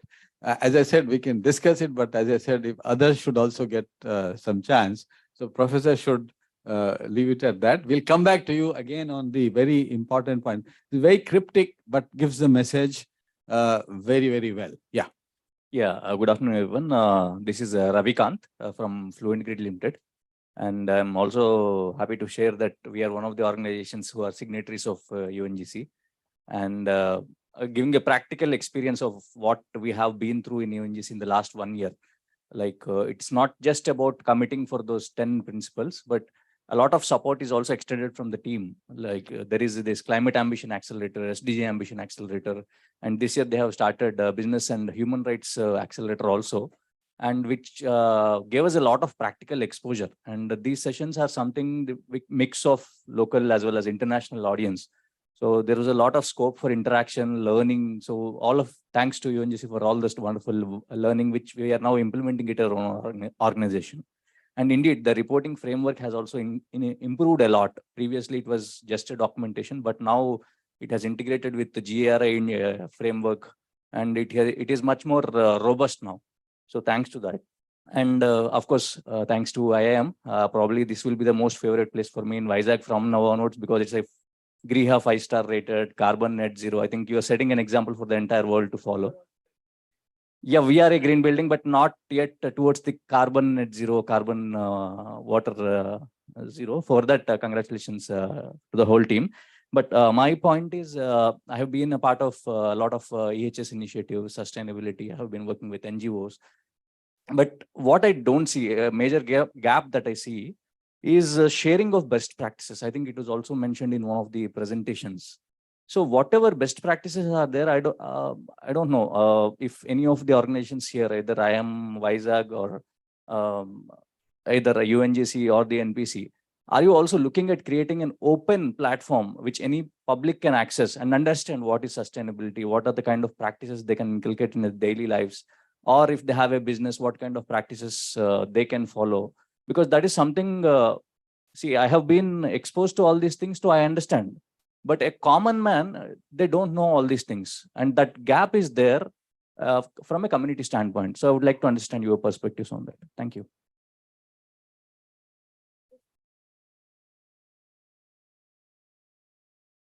Morning, sir. This is Jarishma. I'm representing HPCL here. So sir was telling about the best practices. So I have a question which is related to that actually. So I wanted to know the way forward for reducing the automobile exhausts. Like me being in general, I just wanted to know what is the main way forward.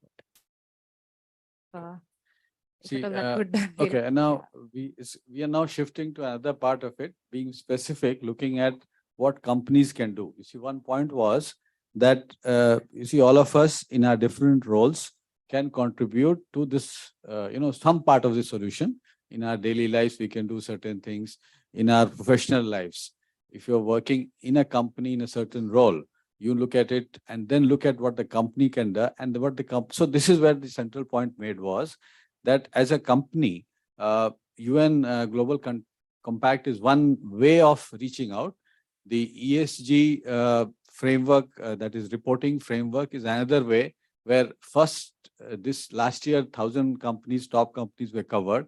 More and more companies will be covered in due course. Now, what is it trying to say? It is trying to say that try to understand that whatever you are doing, if you put this under this framework, that is, your thought process should be through the prism of green, sustainable growth kind of a thing. When I say that, now how do you translate it? So take the example of what you're saying is reducing exhaust gases, or, whichever way, basically reducing emissions. When you say emission, again, it was explained by Bhardwaj that there are certain ways of understanding. There are certain gases which are very, very detrimental. Now take cooling as an example, which I was mentioning. All of us want air conditioning, but air conditioning comes at a huge first energy. Now in India, 2010, by some number, about 40 lakh air conditioners were there. In another 7-8 years now, what is the projection? The air conditioning, in summer, if you look at the share prices, they're very well. The more intense the heat, more air conditioners will be sold. Now there is a technology in it. There is a whole issue of, you all know about CFC. There were some gases, I mean, just to broadly make the point, there were some gases which are very detrimental to the climate. Ozone layer, as you know, is getting punctured by certain things. There are gases which are very minuscule, but they are so harmful that, again, I'm fond of giving examples, and if we tell you the numbers, which don't really matter, just to understand the point, that it is so, there are gases which can remain in the atmosphere for 50,000 years, 10,000 years, like was point, methane versus carbon one. So there are a lot of intricacies. We should not get lost into it. That's not what we are trying to confuse or trying to get into. That is one of the problems of scientists. You see, the reports, as I said, is so voluminous that a common man, just put off. You see how you go into a library and try to say, okay, how do I understand? So you get put off. That is one big problem in trying to give this message. It has to be very simple. So the point is that CFC, there are new technologies which don't have that harmful gases, but they come at a very high cost. That is what the new science and technology is. So with that, you will do. But where is the next energy? But you need to do that. So this illustrates the point that for India to be more productive, you should give air conditioning. Because of air conditioning, we are at least talking. If it was not air conditioned, all of us would be in a hurry to go back. We will not listen. So, but air conditioning was not considered essential in a country like India a few, decades back. The founder of Singapore, one of his things, when you asked a question, what is the greatest invention in the mankind? You know what he said? He said it is air conditioning. I was very surprised when he said that. He could have said many other things. So Singapore is a very hot country. So he maintained that. Lee Kuan Yew. So you see, the point I'm making is that there are different contexts. We should understand the broader picture, not got caught into thing. And because of this air conditioning, the kind of energy which will be consumed in India is going to have a huge footprint. But then that is essential because that is what we all need to aspire. The question was how many cars each family should have. In US, for 1,000 population, there are more than 1,000 cars. In Europe, almost 800, 900. In India, it's just 22 cars today. But it will grow. But should you not have the automobile industry aspiring for it? So you should be doing it. But there is where the issue comes. At what level is the level of things? Coming back to specifically, there are specific technologies, very interesting. That world is very interesting if you look at in each case, go into a little bit of detail. And this, see the cooling air conditioning thing, they have disruptive technologies. You see, look at what ChatGPT has done to the world. Similar thing is happening across sectors. And that is the answer. Disruptive technologies are, and we should look at it, what is good for the, what we are discussing for this clean climate kind of a thing. What are those disruptive technologies which will help the planet? And that is what we should be looking for. This is what we, broadly I'm saying, as I said, we can go on. Let's go to the next. Sir. Yeah. I'm Chandishri Naidu from Andhra University. Yeah. So I just want to get your opinion regarding the affordable and sustainable energy. Actually, there are a few cases. The calorific value of the mixed Indian waste, it's just like 1,500 kilocalories per kg. And when it comes to the coal, it is like 8,000 kilocalories per kg. So, and the cost in order to manufacture the energy from the waste, it is costing 7 rupees per unit. And if it is going through coal, it is just 3 to 4 rupees. So it is affordability also matters while talking about sustainability. And the other aspect is when you're talking about the solar energy, we are making 60% of our solar energy, through the, when we're talking about renewable energy, we are using 60% as from solar source. In order to get that, we are putting all the solar panels in Gujarat and Rajasthan, which we are encroaching the habitats of the great Indian bustard, since we have seen in the news. And we are just taking a lot of land in order to put up all these solar panels and everything. So I just want to know the opinion of yours, sir. Like, how can we manage all these critical situations and what do I say, conflicting situations between people? You see, again, you've touched on many. The first broad point.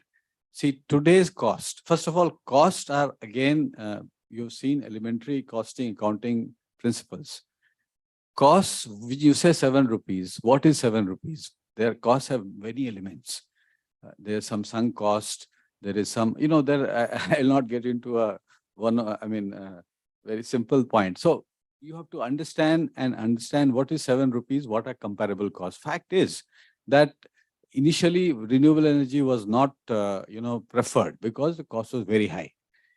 You all know, you see, when initially the plants in Gujarat, the first plant got a 25 rupees per unit, payment. Even today, it was for 25 years. So that 25 years is over now. But it started with 25 rupees per unit. It's like your telephone. When the initial, mobile came, what was the cost per unit? If you remember, some of you may remember. I still remember how costly it was. What is the present rate? Similarly, what is the present rate of data which you consume? What is the present rate? So you look at all this and tells you that there is a huge, change can happen very quickly without you realizing it. So similar things is what we should try to understand and take advantage of. This happens because of the initially, that is where there are incentives, there are tax breaks, there are a lot of things which the government does to make it viable, to make renewable energy viable, a lot of things. I was very much closely involved. You see, I worked mostly in the state of Tamil Nadu. Tamil Nadu was a pioneer in wind energy. About 40, 50 years back, it started putting wind energy. Tamil Nadu had more than 50% of the total wind energy installation in the country. Solar, it came a bit later for a variety of reasons. But as you rightly said, solar, wherever the solar incidence is high, you put it there. But issue with renewable energy is how much of renewable energy can go to the grid without grid becoming, there are a lot of technical points. Again, those of you who are electrical engineers and all that will understand. I'll not get into those kind of issues. To answer your point, that 7 rupees is one thing, but you see how it can be incentivized and waste to wealth, because you have to put a name. That's why the cost that you attach to it.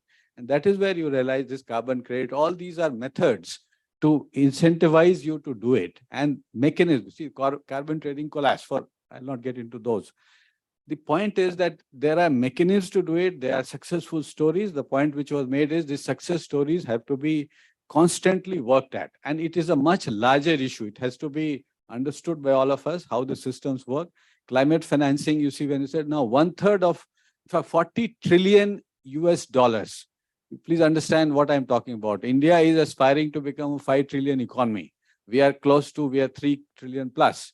We are talking about 40 trillion US dollars investment are coming only after they're assessed on the ESG prism.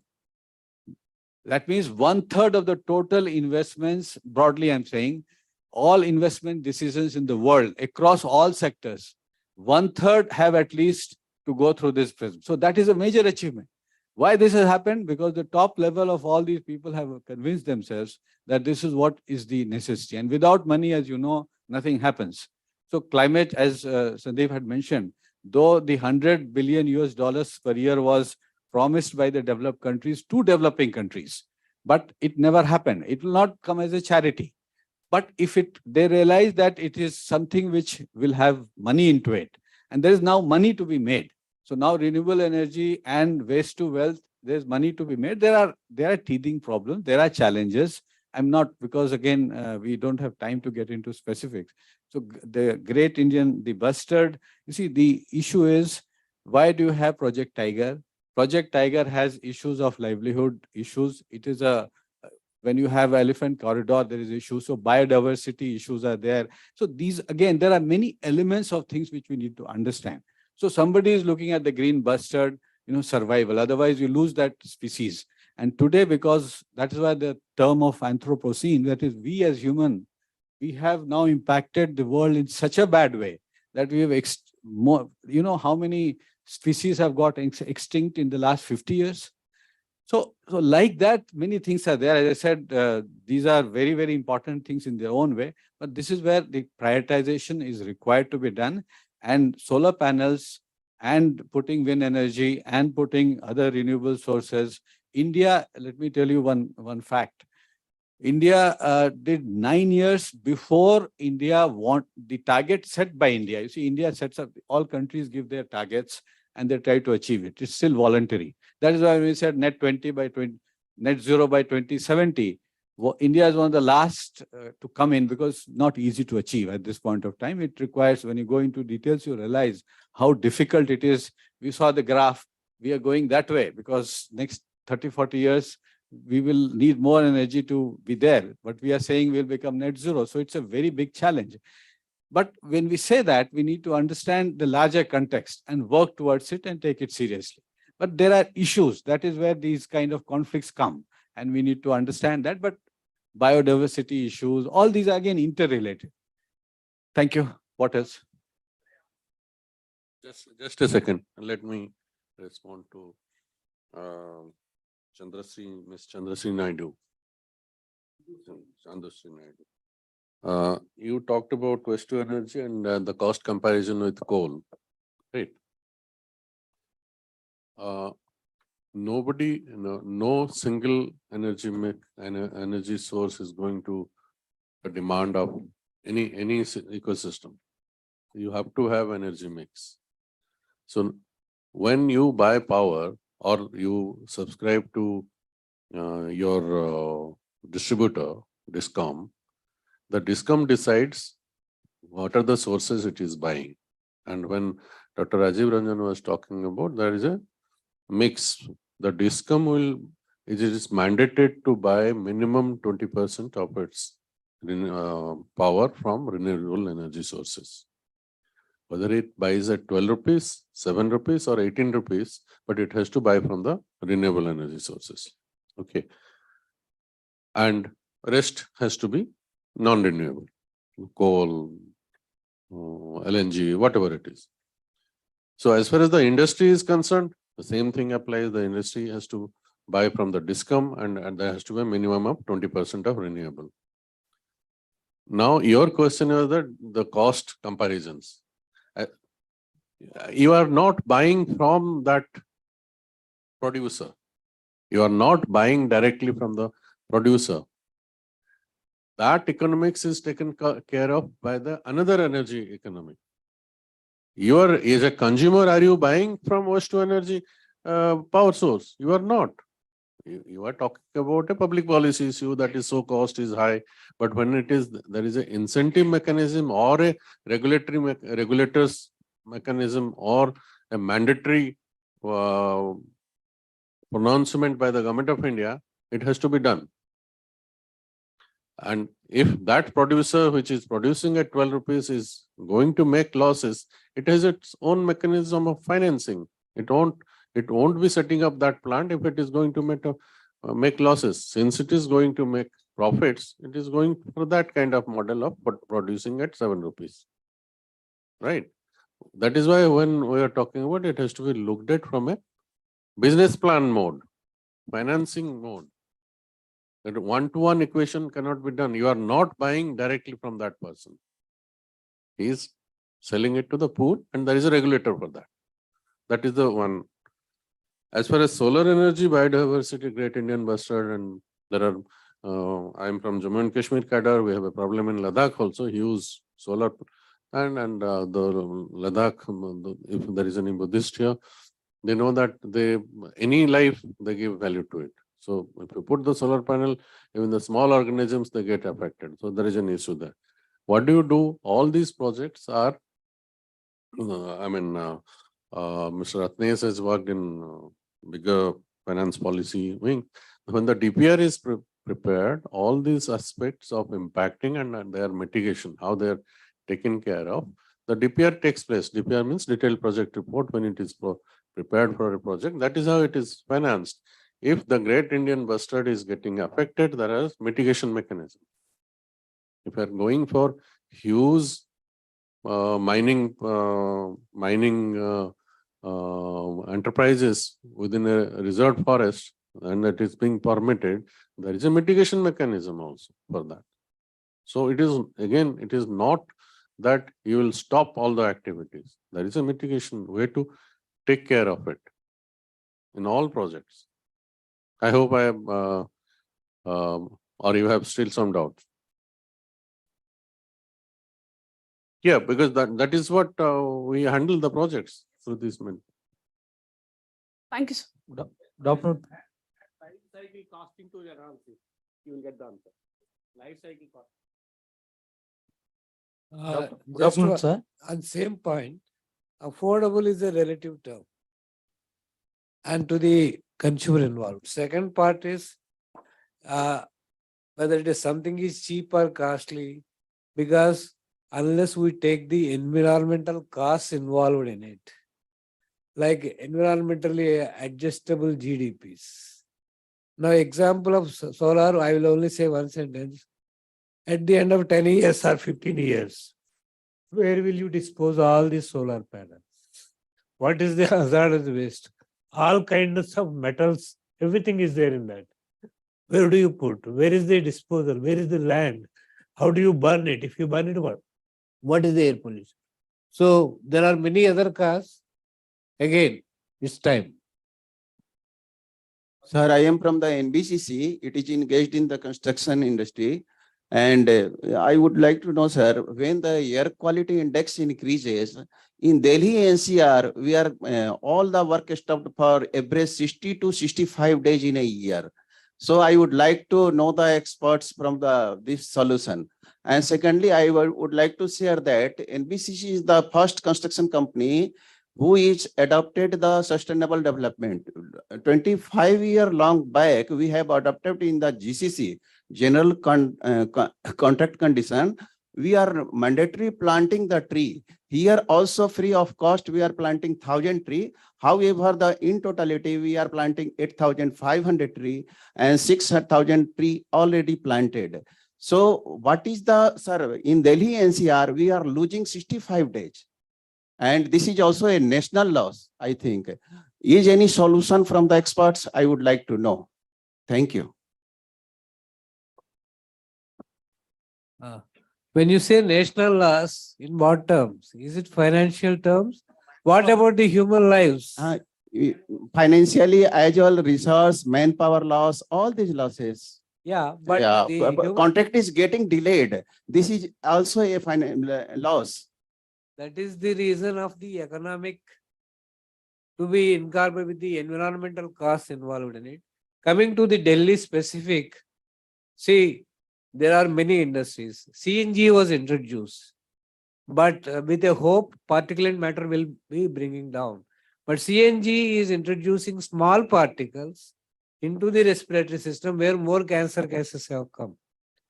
If the remedy is worse than the disease, if a pharma industry is producing more drugs, then drugs can solve the diseases. Example, some industries are there, right? Anywhere, I don't want to name it. The question is, loss of national loss has not to be looked purely in economic terms. Tell me 2 years of COVID, what was the national loss? The whole nation was shut down. So there it is life loss. We were running after independent of everything, oxygen, ventilator and everything and all that. 2 years production has been lost. There was no traffic. So if you take the latest COVID example, it will tell in what is the dollar, what is the term for life, what is the loss, how do you estimate? But we should go for the solution, look into solutions, sir, because the development should go down. Yeah, but there will not be anybody left to enjoy the development. Right? I see Visakhapatnam is there. Foresters say the whole of Visakhapatnam should be under forest. When I was studying BE in this very place 50 years back, lots of industrialization and steel, we were all agitating. Steel plant is our birthright as students. That now they are enjoying it. So this is one. So the question is, that is also, you can't survive just purely keeping, this IIM would not have been here. The whole Vizag is under forest. Or everything is, all the industries are there, but the air is breathed so hard, nobody stays there. They can't enjoy the life. All it just happened in the COVID, etc. So the question is, I was talking of carrying capacity. That's what the balance. Where do you move here? Depending on, without affecting the basic quality of life. That is what is answer also to his development. Development is not constructing 100 malls in Visakhapatnam. Whether 100 more lives can be saved with the dignity of life and quality.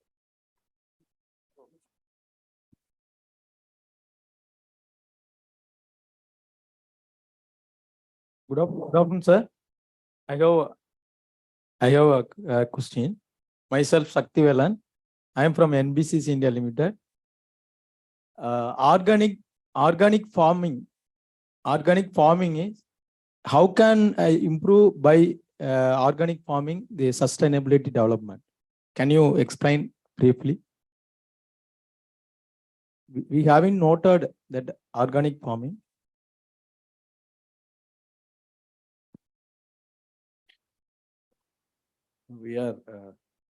These are very good questions, and we have not looked at agriculture sector in detail, but let me very quickly tell you.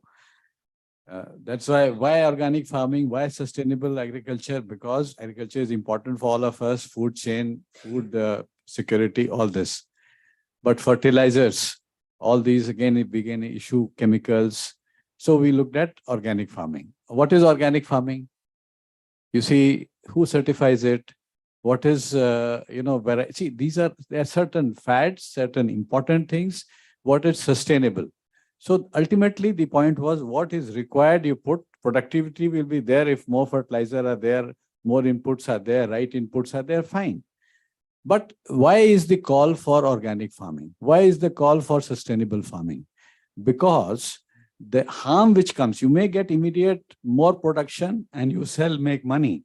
But the loss, the soil, all these things are a bigger problem. So because of that, they said taking the lifestyle cost, life cycle cost, that means taking a long-term cost. See, you look at, when NBCC says that, look, we suffer as NBCC, now we are looking, that's what I'm pleased try to understand. While all of us have their individual way of looking at it, your company, your person, but there is also an obligation to the society. That means that you have to look at larger issues and how you put in, how as an individual, how as a company, you are into the larger footprint. So here, sustainable farming, organic farming is very important. But you know what happened in Sri Lanka? You know what was the collapse of Sri Lankan economy? One of the proximate reasons was that the government said that there will be only organic farming. And when I say that, please understand one point I'm trying to make out. We are trying to say all good things, but the moment you do it without adequate preparation or without understanding the various things, what has happened is there was a steep decline in the production. Because you see, while it is good long-term, these are all sustainable long-term measures. But short-term, there will be a decline. Now, short-term decline creates a big problem. So one thing added to the other, and people who have studied this have said that one of the decision was that, which is seemingly a very good decision. In fact, that's what I'm trying to say, that please understand there's a short-term, long-term, medium-term. Please understand the larger impact of things, how things are interrelated. NBCC making a little loss or not having enough profit. Please understand that NBCC is surviving only because government has given it the mandate for doing many things. Otherwise, can it compete directly on its own is an issue. Many people don't look at that. So many things happen in the larger scheme of things. I have been involved, when you say NBCC, because I have personal knowledge, I have been involved with NBCC for many years. And that's why I'm making that statement. So please understand that there is a larger calling, and that is why government gets involved and society as a larger thing. That's why regulators get involved when there are things. So at different levels of policy and action, we need to understand. This is one thing which you understand, how interrelated things are. A seemingly small thing can have a bigger effect. You see, you have heard of the Gaia principle. You see, one of the things which I'll conclude now, because we have now very short, I mean, we should now close. So let me end by saying that a small thing, seemingly very small, those who have read science fiction would relate to it. Flapping of a bird somewhere could, have a very catastrophic effect somewhere else. Now, how does it happen? You'll say, oh, how does it happen? Now, this is what the explanation is, that everything is interconnected. And if you understand this sequence, then you realize what we are talking about. So this is why there was this theory that Earth is a living organization. It is not just, inanimate see, these are all, they have no life in this. But why they are interrelated? This is the theory. They said that in making of this, there's a whole elaborate, understanding of it. That is why in our philosophies, we say even this you should not hurt. There are, like the Buddhist philosophy, there are a lot of philosophies. People don't eat, certain things, or they believe in certain things. All that is based on some belief, very strong belief. So, and that comes from a certain, understanding. So we should also understand, we should understand how these things get interrelated. And that is what this theory is, that sustainability as a concept means that everything is interrelated. We have our roles at different levels, as individual different levels, as corporate different levels, as students, as professors. So all this also adds up to the larger picture and the larger goal. And the larger goal is become very, very now, immediately it is now reached a level that if the window has closed, window has, is very small. If we don't utilize it, the future is going to be very, very difficult. And as you all know that there is a cost to it. Present cost will be smaller. Later on to, remediate it or do all this will be very, very costly. And at that time, there will be no option. It's like when you fall sick, then you see you have to do a very high cost of treatment. But we all know, but we don't do our preventive action and ensure and at least try not to fall sick. But this is something which we all know. We should do many good things and not fall sick. But you see, do we do that seriously? We know many things, but we don't do it. So like this is the whole thing again, which happens. So let's understand the broad principle. And let me conclude by saying that it's been very useful. We wish we had more time, because as the subject is so vast and so interesting. But I hope you could get some insight and some usefulness out of it. Thank you all.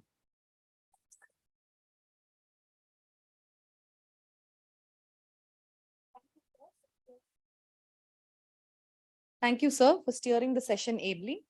I now invite my colleague, Professor Amit Chakrabarti, to deliver the vote of thanks. Thank you, Professor Karthika. It is my proud privilege to propose a vote of thanks on this occasion. I would like to start by thanking our chief guest for today, Shri Sundeep K Nayak ji. This initiative is his brainchild, and we could not have organized this event without his inspiring leadership and able guidance. Thank you, sir. And we'll definitely look forward to starting a program on sustainability and green finance very soon, hopefully in collaboration with NPC. I would request our director, Professor Chandrasekhar, to hand over a memento to Shri Nayak as a token of our respect and gratitude.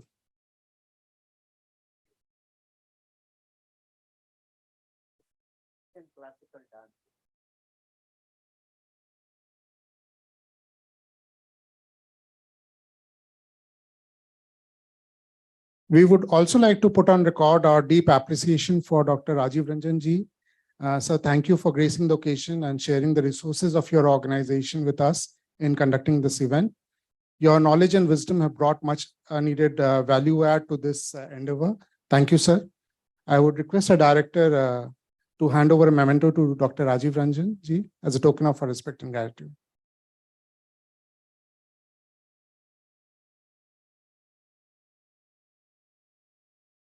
Incidentally, Praveena is our doctoral student. She's a gold medalist from this very institute and working on inclusion, diversity, all the social aspects. Yeah. Shri Ratnesh Jha is a good friend, philosopher, and guide of the institute. We are co-travelers on the path of sustainability. We thank Ratnesh Jha for accepting our invite and participating in the event. We hope to see you more often in the future at our institute, sir. And thank you once again for coming and accepting our invite. I would request our director to hand over memento to Shri Ratnesh Jha as a token of our appreciation.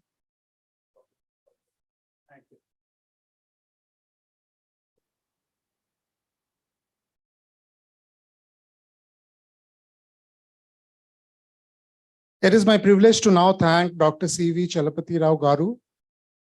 Dr. Rao accepted our last minute invite in spite of his busy schedule. We are thankful to you, sir. We will continue to work together in the future to develop a sustainability roadmap for our institute and the entire region as well. I would request our director to hand over a memento to Dr. Chalapati Rao Garu as a token of our appreciation.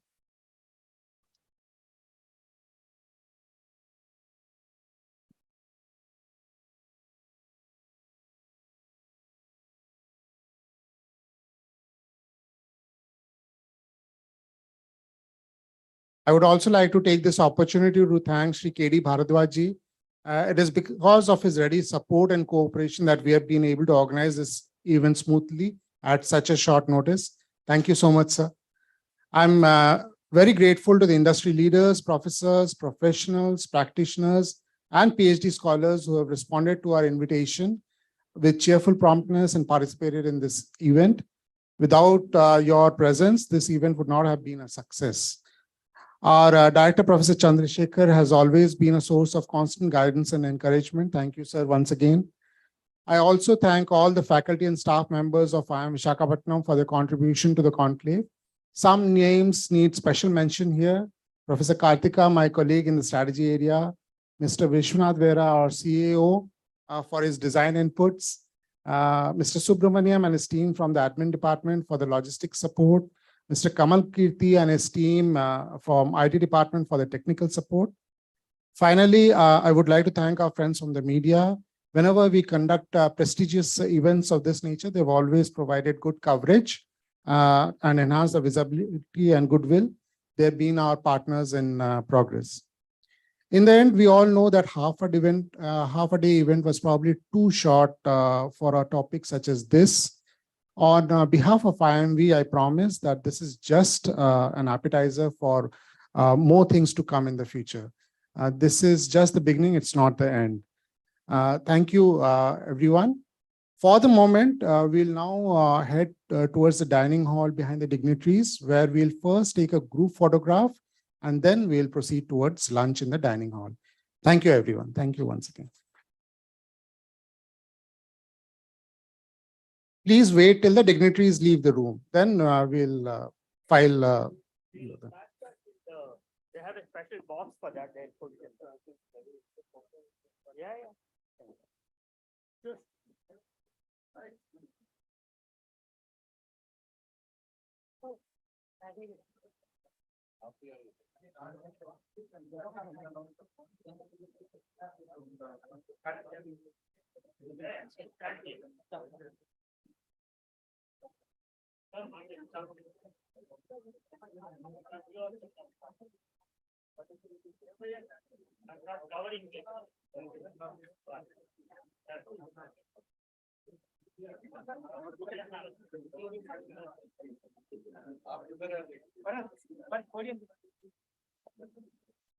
That's okay. That's okay. Thank you.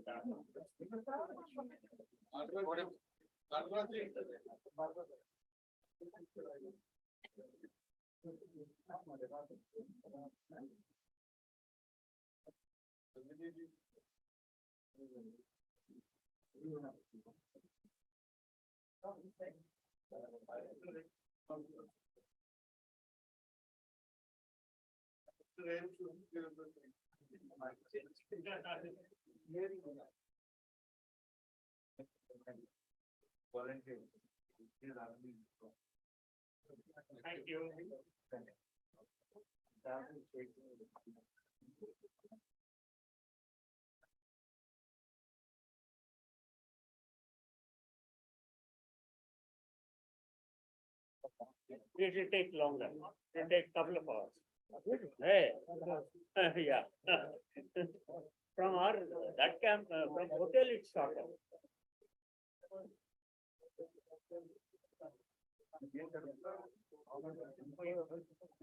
Yoga.